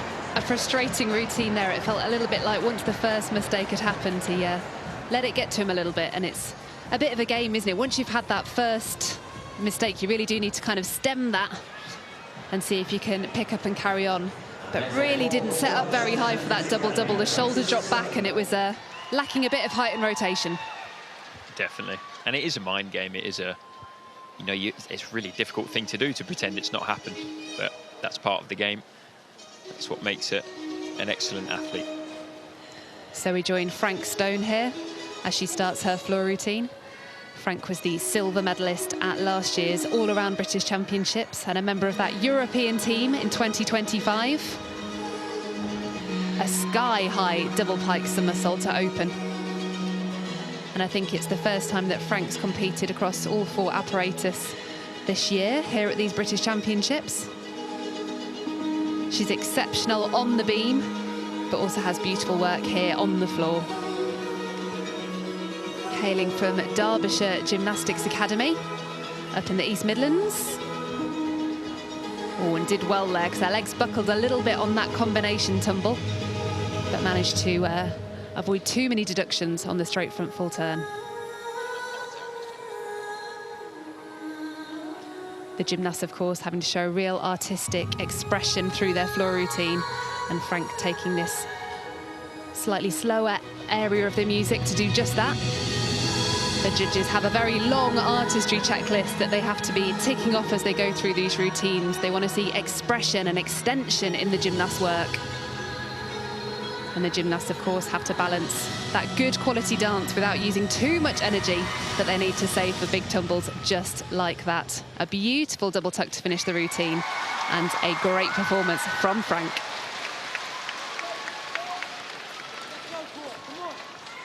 Yeah, she looks happy with that, and she should be. Yep, she's only a second-year senior and she's very young in her year. Her birthday's in December, so still a very young senior. Had a very successful and busy 2025, and you can see Coach Jenny there absolutely delighted with that performance. She seems to be peaking at the right time. She's yet another member of that Welsh squad and will be looking to gain a place on the Commonwealth team this summer. And with a performance like that, she's done herself some good bonus points, I reckon, with those selectors. Wales are going to have a tough time, aren't they? Absolutely. Do you know what? The battle to get on that Welsh team, I think, might be the strongest of all the home nations. Here's Courtney Tulloch on the floor. A massive opening tumble. The double straight. 2 somersaults in the straight position with 2 twists. Into the straight front, into the double front. He's really got those landings under control. And again, 30 years old, and it's moving like a 21-year-old. 2.5 twist.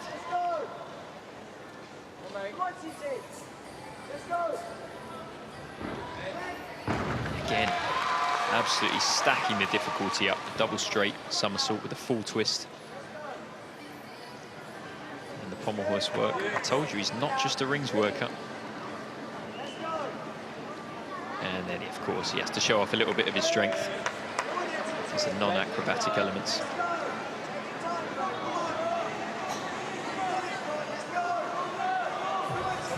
You can hear his teammates really cheering him on, giving that extra drive. Double straight somersault. Wow. Lovely way to finish a routine. A little bit low, but he really got the difficulty in there. And a cheer to the crowd, and rightly so. Take a bow, sir. Take a bow. That is such a challenging last tumble. I know the guys, have got to show that double somersault now, but a double straight, the amount of power and rotation needed for that kind of element is pretty impressive. Yeah, people usually opt for the double pike, which is a little bit easier because you can grab your legs and it's not a long way to go round. But the double straight is an E value, and you really do get rewarded for it. So good on him. And again, Courtney's had to reinvent and just look at him. Goes through an enormous floor routine, stay relevant, to stay at the top, and he's done a great job. As we mentioned earlier, he's such an interesting performer because he's got that build. He's so strong. You can see the muscles on him. You can see why he's such a great worker on the rings, but uses that strength and power to such great effect on the floor and the vault as well. He's a really dynamic athlete. Definitely, he's got the power and he shows it off. And floor wouldn't have been his strongest piece back in the day, when he was a younger lad, but he's really brought it through in his older years. I use the word older carefully, by the way. It really brings his strength through. And that routine has wrapped up our 5th rotation, which means, unbelievably, we are now moving round to our final piece of apparatus, and it will not be long before our new British champions are crowned. Thank you, Katie and James. You can see just in the commentary box. Arena is now. It was a little bit quiet at the start of the competition. Thank you, Katie and James, in the commentary box. That was an incredible rotation again there, and we've got Joe Fraser in the lead in the men's all-around competition, with Jake making a mistake on his parallel bars performance, but it's getting really exciting as we go into that 6th and final rotation. This competition has absolutely flown by. I can't quite believe it's almost the final rotation. But yeah, some critical mistakes there from Jake Jarman that he'll be kicking himself for, that he's so close. He's still sitting in the silver medal spot, but he's letting Joe run away with it a little bit. He's opened the door a little bit for the other gymnasts that are behind him as well, Sydney. So we've got a real battle for that bronze medal at the moment between Ruben Ward and Jonas Rushworth. It's going to be super exciting. Jake's got high bar to finish on. He's going to try and perform the Cassina element. He's not done that for a few years, so we could have a really exciting final rotation in store for us. But at the moment, Joe really is leading the way with a world-class performance. And the women's competition is equally as tight. Ruby Evans is currently sitting top of the standings, with Shante Amankwa sitting just behind her from Bristol Hawks, and Ruby Stacey, all of them going round together, sitting in 3rd. But in that rotation, we actually saw one of the routines that I was most looking forward to. It was Abigail Martin's floor routine. She burst on to the international scene when she was named in the Paris Olympics team. But this routine for me really marks a change for Abby. It's very dramatic, almost cinematic. It was actually choreographed by the coach of one of your favourite gymnasts, Sam, Kaylee Namor, and it's a lot darker than we've seen from Abby. It's allowed her to grow up a little bit, I think. We're not seeing her as the first, second-year senior, the youngest member of that Olympic team anymore. She's making a name for herself. She got that bronze medal at the Worlds last year, and she's showing that she's a real contender for these upcoming competitions. She scored a 13.4 here, which is just a tiny bit behind what she scored at that Worlds. It was a 13.466 there, but at this early stage of the season, to be getting scores similar to where she was when she peaked for that bronze medal is quite the feat. Lovely leap series there, and again, it's so engaging, and it really had captured the crowd here in Liverpool. Absolutely, Sydney. It seems incredible that we're saying that Abby Martin and Ruby Evans are the experienced gymnasts on the team, but the reality is they've already competed at a handful of major championships in the past couple of years, and they're showing that experience here. Like you say, it's early on in the season, but they're both putting out amazing performances on the floor for everybody in the arena and everybody at home to witness. And Abby really came into this competition with a bit of a target on her back, having won the English all-around title and obviously having been so successful from last season. Her first two pieces of apparatus perhaps didn't go as smoothly as she would like, so it's really great for her to get a solid performance here on the floor.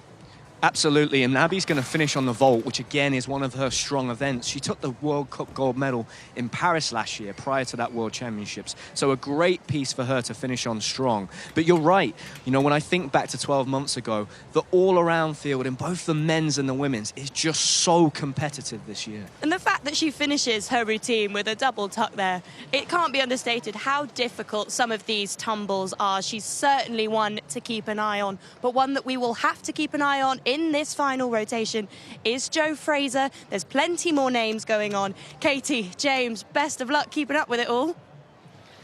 Thank you so much. We're certainly going to need this. It might feel like we're in the last rotation of the competition, but there are still some amazing routines to come. I can't wait to see where we're going to go first. Oh, the pressure, the pressure. It's exciting. Last apparatus, it's all to play for. Okay, and it looks like we're headed over to the beam. This is Shanna K. Grant from Leeds Gymnastics Club. She was a member of the GB senior squad last year and is a fantastic gymnast. She's often been on the cusp of getting major international assignments, but she's certainly got a few World Cups to her name and has also attended the World Student Games. She's a beautiful performer with some really unique skills here on the beam, especially enjoy her leaps. Starting off with a nice triple series there, getting her leap series out of the way and adding a tuck back somersault on the end to attract some series bonus. Just steadying herself before the all-important acrobatic series, flick into the layout, nice and steady. Shan is also known to be a very artistic gymnast and has picked up artistry awards for her work in the past. And that was the exciting leap that I really enjoy watching her do on the beam. The tourgette, a twisting element with that big split, is a very risky skill indeed on the beam. Doing a good job to stay nice and steady on that wolf spin. As we've mentioned, a skill that has challenged quite a few of the gymnasts here this weekend. But Shan staying very calm and collected as she readies herself for the big dismount. Punches hard off the beam, the big double back, and just the pace on the landing. Oh, and you can see just how excited her coach Steph from Leeds Gymnastics Club is about that performance. A fantastic beam routine for Shan. You can see she's got quite a lot of strapping on that one ankle. And you might also notice that she's wearing what we'd call a spin sock. So just on that left foot, you can see the elastic around the back of her heel. And the sock under the ball of her toe just makes some of those elements, particularly the spins, that little bit easier.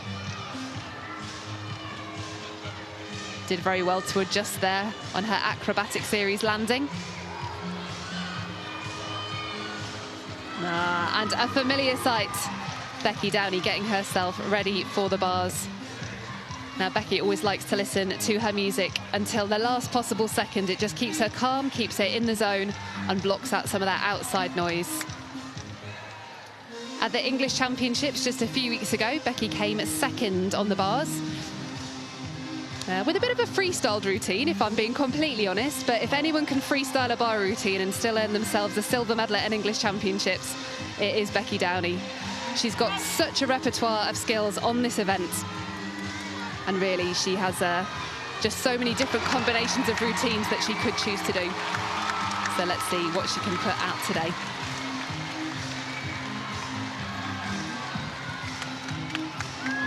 Mounting directly to the high bar, wanting to get her full turn out the way, and beautifully done with a toe on entry.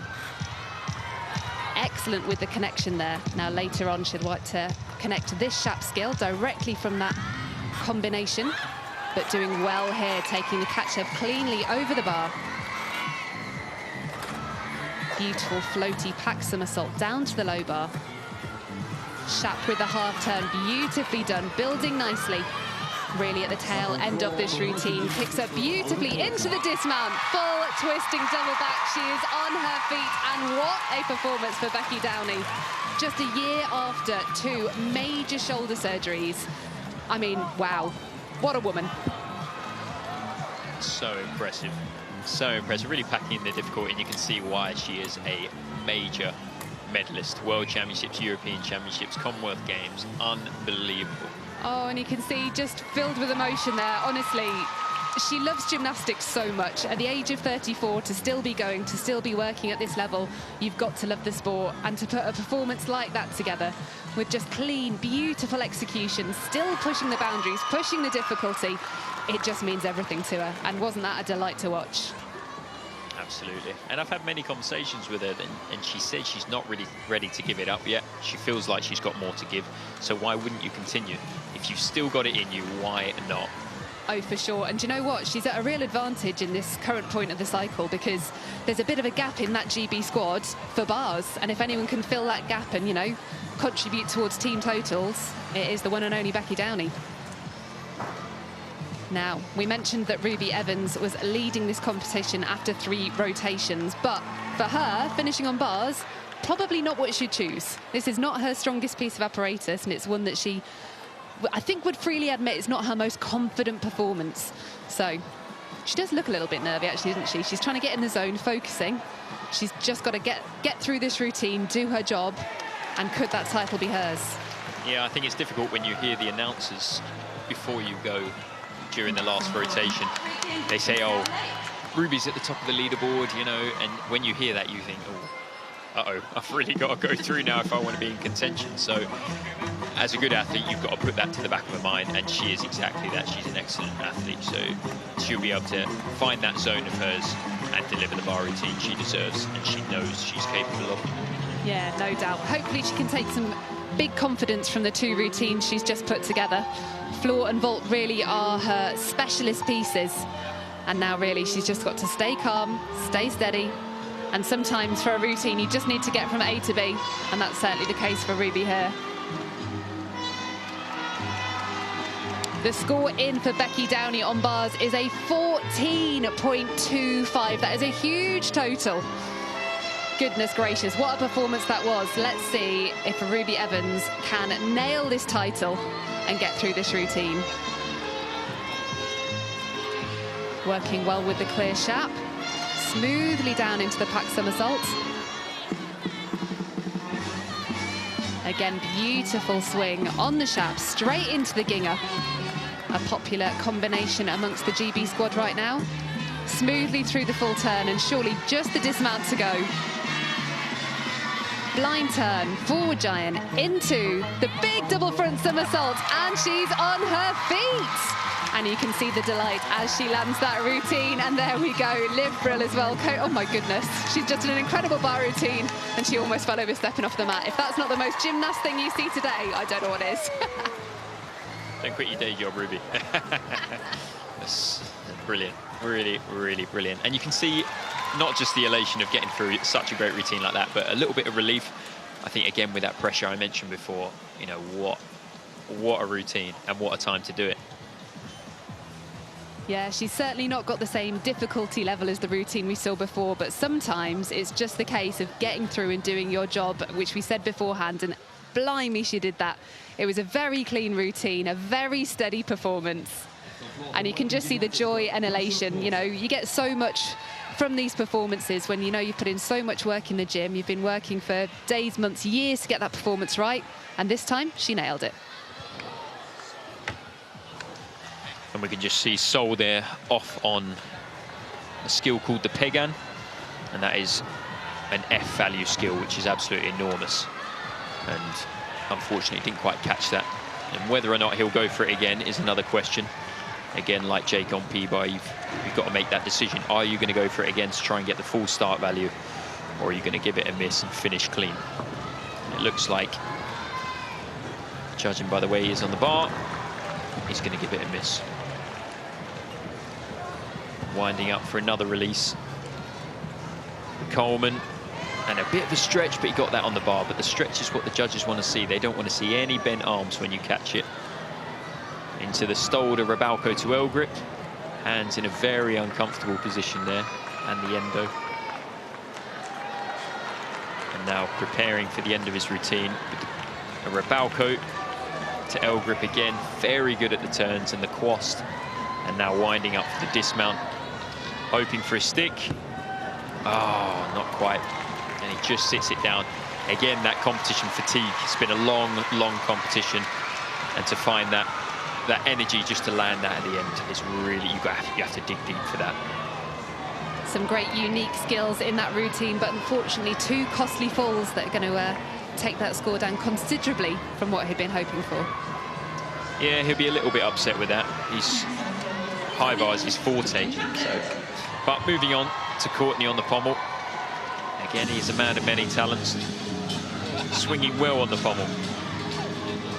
And again, he's got the ability to use a bit of strength. If it feels like he's off, he can muscle his way through. But he's moving quite well. Nice, up into the dismount. Oh, just falls the wrong way. Unfortunately, won't get the full value. But that's it, still a smile on his face.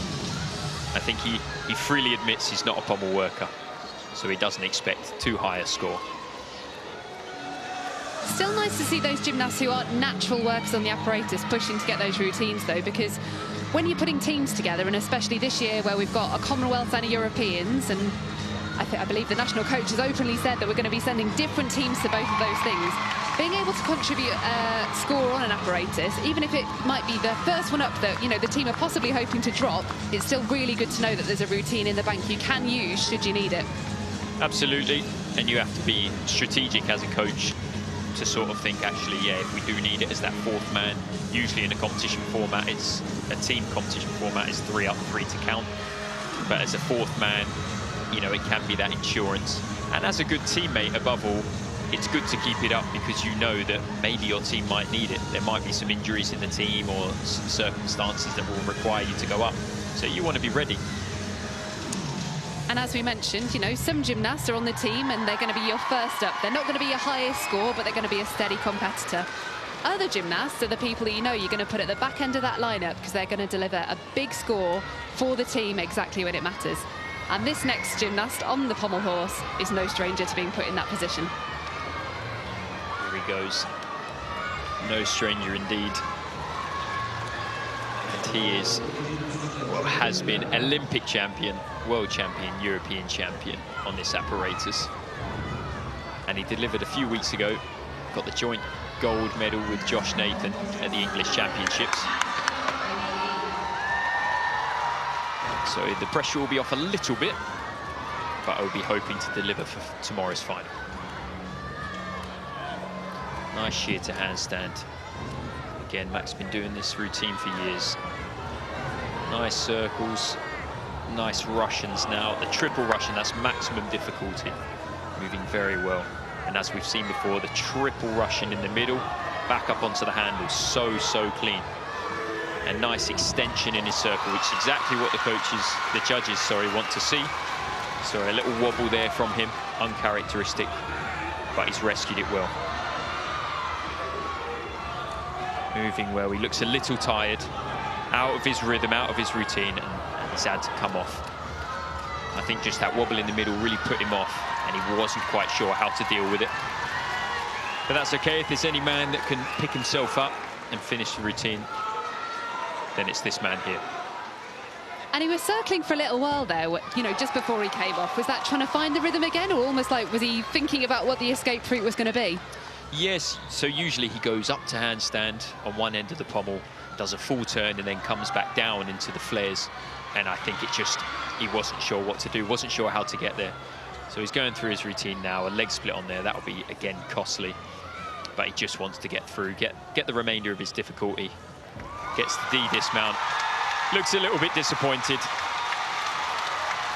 but gives a wave to the crowd, says his thanks, a true sportsman. And we'll wait for the score.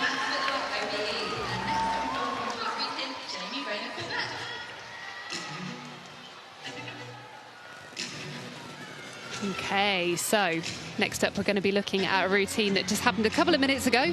It's Jake Jarman on the high bar. And this is a great routine. He hasn't competed some of these skills for a couple of years now. And again, like his P-bar, he wanted to go all in. Starts with a squat half to settle him. And now he's winding up for the Casina in this straight position, gets the catch comfortably as well. And then into the Kachevs. This is his bread and butter. Been in many teams with him where he's just delivered this time and time again. To the straddle Kachev. Into the in-bar turns, into the squat, and again into the L grips. Really great work from Jake. Not rushing through, getting it done, taking his time, winding up for the dismount now. A little bit low with his knees, but I don't believe they touch. Their small smile, characteristic of Jake. But I think he should be happy with that. He should be very happy with that. Just look at that. If there's one man that knows how to do Kachevs, these skills, then it's Jake. So steady, steady as you like. And a great routine. And it takes a lot of guts to go out there and put a routine like that out there. He could have gone basic, tried to go for the title, you know, as safely as possible, but he went for broke. And again, I think that's what he needs for his own confidence for the rest of the year. And he showed fantastic experience on that dismount there. You know, a lesser gymnast could have easily fallen to their knees, but as we mentioned earlier, he's got just mind-blowing spatial awareness, and I think probably knew exactly where he was and made the adjustment to make sure he didn't take that costly fall. Definitely. Again, a testament to his spatial awareness. He just knows exactly where he is. So we saw an exceptional bars performance a few minutes ago from Becky Downey. I mentioned that she took the silver medal at the English Championships just a couple of weeks ago. I can tell you this next gymnast took the gold medal. This is Ruby Stacey. She's somewhat of a specialist on this piece of apparatus. And some would argue, unusually so.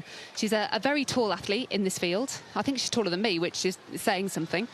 So the bars are actually on their higher setting. So if you're a tall gymnast, and if you could touch the floor by swinging with the bars on their usual height, you are eligible to have the bars raised. And Ruby is one of those gymnasts. That has a really interesting, intricate routine with lots of connections, lots of difficulty. And we'll certainly be looking to deliver a clean performance here. Beautiful on the handstand line, straight in to the turning Kachev, into the Ejeva. Smooth and steady so far. Lovely on the full turn. Straight into the Shap, connected to the pack somersault.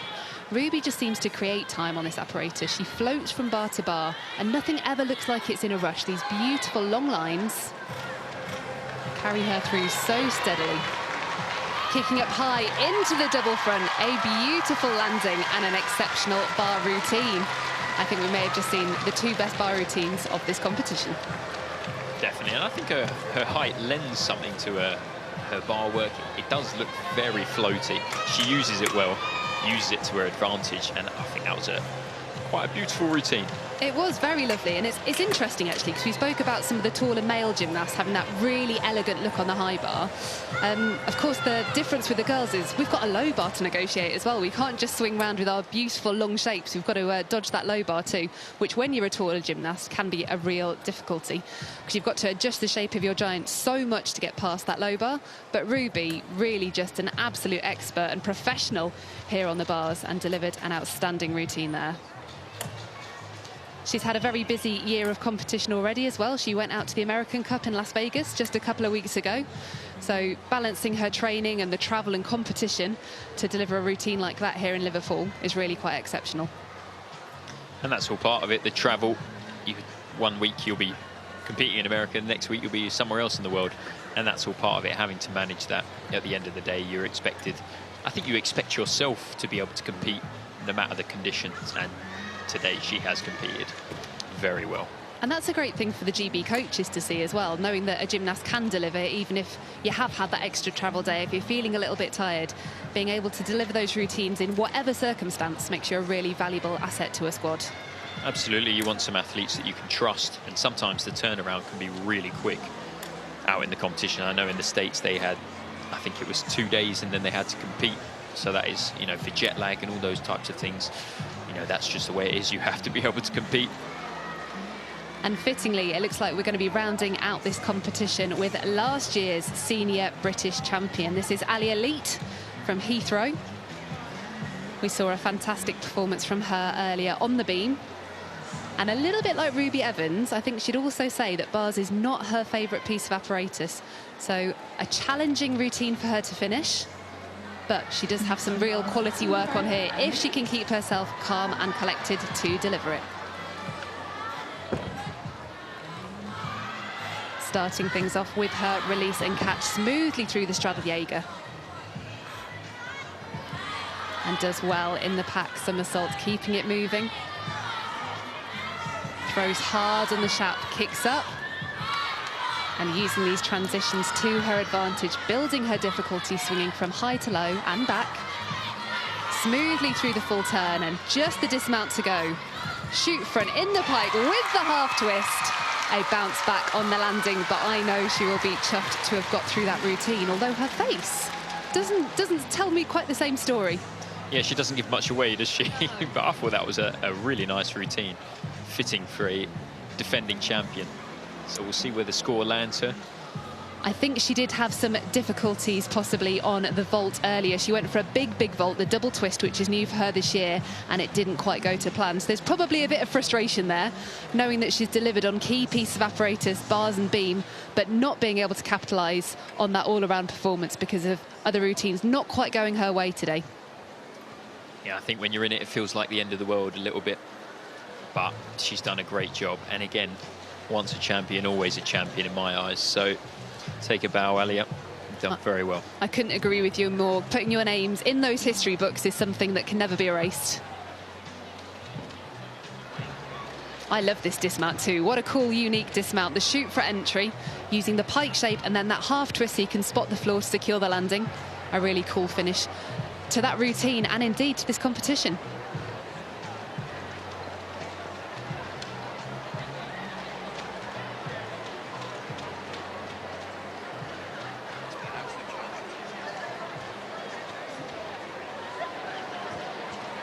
And there you go, one more look at that dismount from the side, cleanly through. And the judges' heads immediately going down, popping pen to paper. They've got an important job to do there to work out both the difficulty and the execution scores. At a big competition like this, we're lucky to have full panels of very well qualified judges of national and international standard. So we'll be waiting for the final scores to come out very shortly. The announcers in the arena just mentioned there might be a couple of inquiries going in, which can slow things down a little bit. And what is it that would make the gymnastical coaches inquire about a score, James? Well, I think, when you come into a competition, you have all your routines worked out, so you know the difficulty. And if you perform that routine and the numbers don't quite add up, so the judges may have given you something else, then you're going to inquire. You're going to say, why has that happened? What have the judges missed, or what have I missed? A bit of a blame game. But you put the inquiry in and it'll either be accepted and your score will be amended, hopefully to in your favour, or it will be rejected if the judges have got it right. OK, so Joe Fraser, we've seen a few fantastic routines for him today. Certainly picked himself up from that performance at the English Championships a few weeks ago. So let's take a look at some of his highlights from today's competition. Lovely smooth work there on the bars from Joe. And again, it's just that experience to be able to pick himself up. You know, we love to see that from the English champs to now. And we are waiting for confirmation of the final scores, but it does look like Joe has given himself a very comfortable buffer. Surely no appeal is going to erase the 4-mark almost lead that he has above the rest of the field. He's certainly run away with it. Whatever he had for breakfast worked. Yeah, you should have paid closer attention. Maybe it was pancakes after all. The magic formula. And he looks so happy, and he should be. You know, I think going from the highs and lows of gymnastics, and last year he was a world medalist on the bar, and then now to come off that high and back down and then back up to, well, hopefully British champion for him. That says something about his character. Oh, he's a fantastic character, isn't he? He's a great advocate for the sport. He's got his own gymnastics club now, and he was telling me this morning that he's got over 800 participants going in and enjoying training every week there. So now he's balancing his training, his coaching with running a business. I mean, a fantastic guy all round, and just such a great ambassador for the sport of gymnastics. Exactly that. And he loves it. He loves coaching in the gym, and hard worker. And I think we probably have eyes on our British champion for the senior women as well. We're still waiting for confirmation of the final scores, but if I was a gambling woman, I would say that Ruby Evans is the 2026 all-around British champion. And that's Ben getting her to sign things before she gets famous. Well, that was an action-packed competition. I cannot wait to hear what Sid and Sam thought of all of that. Oh, Katie, it was chaos here in the arena. There is so much going on. We're still waiting for absolute confirmation of the results. Sam, all of the judges have to cross the T's, dot the I's, just to make it official, isn't that right? That's right, Sydney. I mean, this competition here is so important for these gymnasts and everybody involved in their support team, because there is selections on the line for those Commonwealth Games, European Championships, World Championships. So all of those gymnasts there will be hoping to hit those selection scores somewhere in their competition to have a chance at competing at those major championships in the summer. So it's absolutely critical that the judges get it right and we end up with the final standings. Well, it is fantastic to see these behind-the-scenes images, because regardless, someone who should be very happy with their outing today is that woman right there, Ruby Evans. She smashed it out the park. Sometimes all you can ask for is a clean competition, isn't it? Absolutely, Sydney. I mean, she's put in such a professional performance today. We can see her here on the beam. Absolute beautiful performance. There's so much artistry from Ruby. She finished on her, what you would say would be not her favorite apparatus, the bars, so I'm sure she was a little bit nervous, but she looked rock solid on that. And for the beam, the floor, the vault, going into that bars, I mean, she would have been full of confidence. A few of the girls made mistakes today, but not Ruby. She looked absolutely solid. And for a gymnast that has really rocketed to attention, to global fame in the past few years, this was a title that had just evaded her grasp. She wasn't here last year, so she'll be happy to take this title. A fantastic effort from all of the gymnasts involved. We've absolutely loved it. We've been smiling along with them from here in the studio. We're going to be back with the top 8 gymnasts on all of the pieces of apparatus for the apparatus finals. That's 11:25 on BBC iPlayer tomorrow. You won't want to miss it.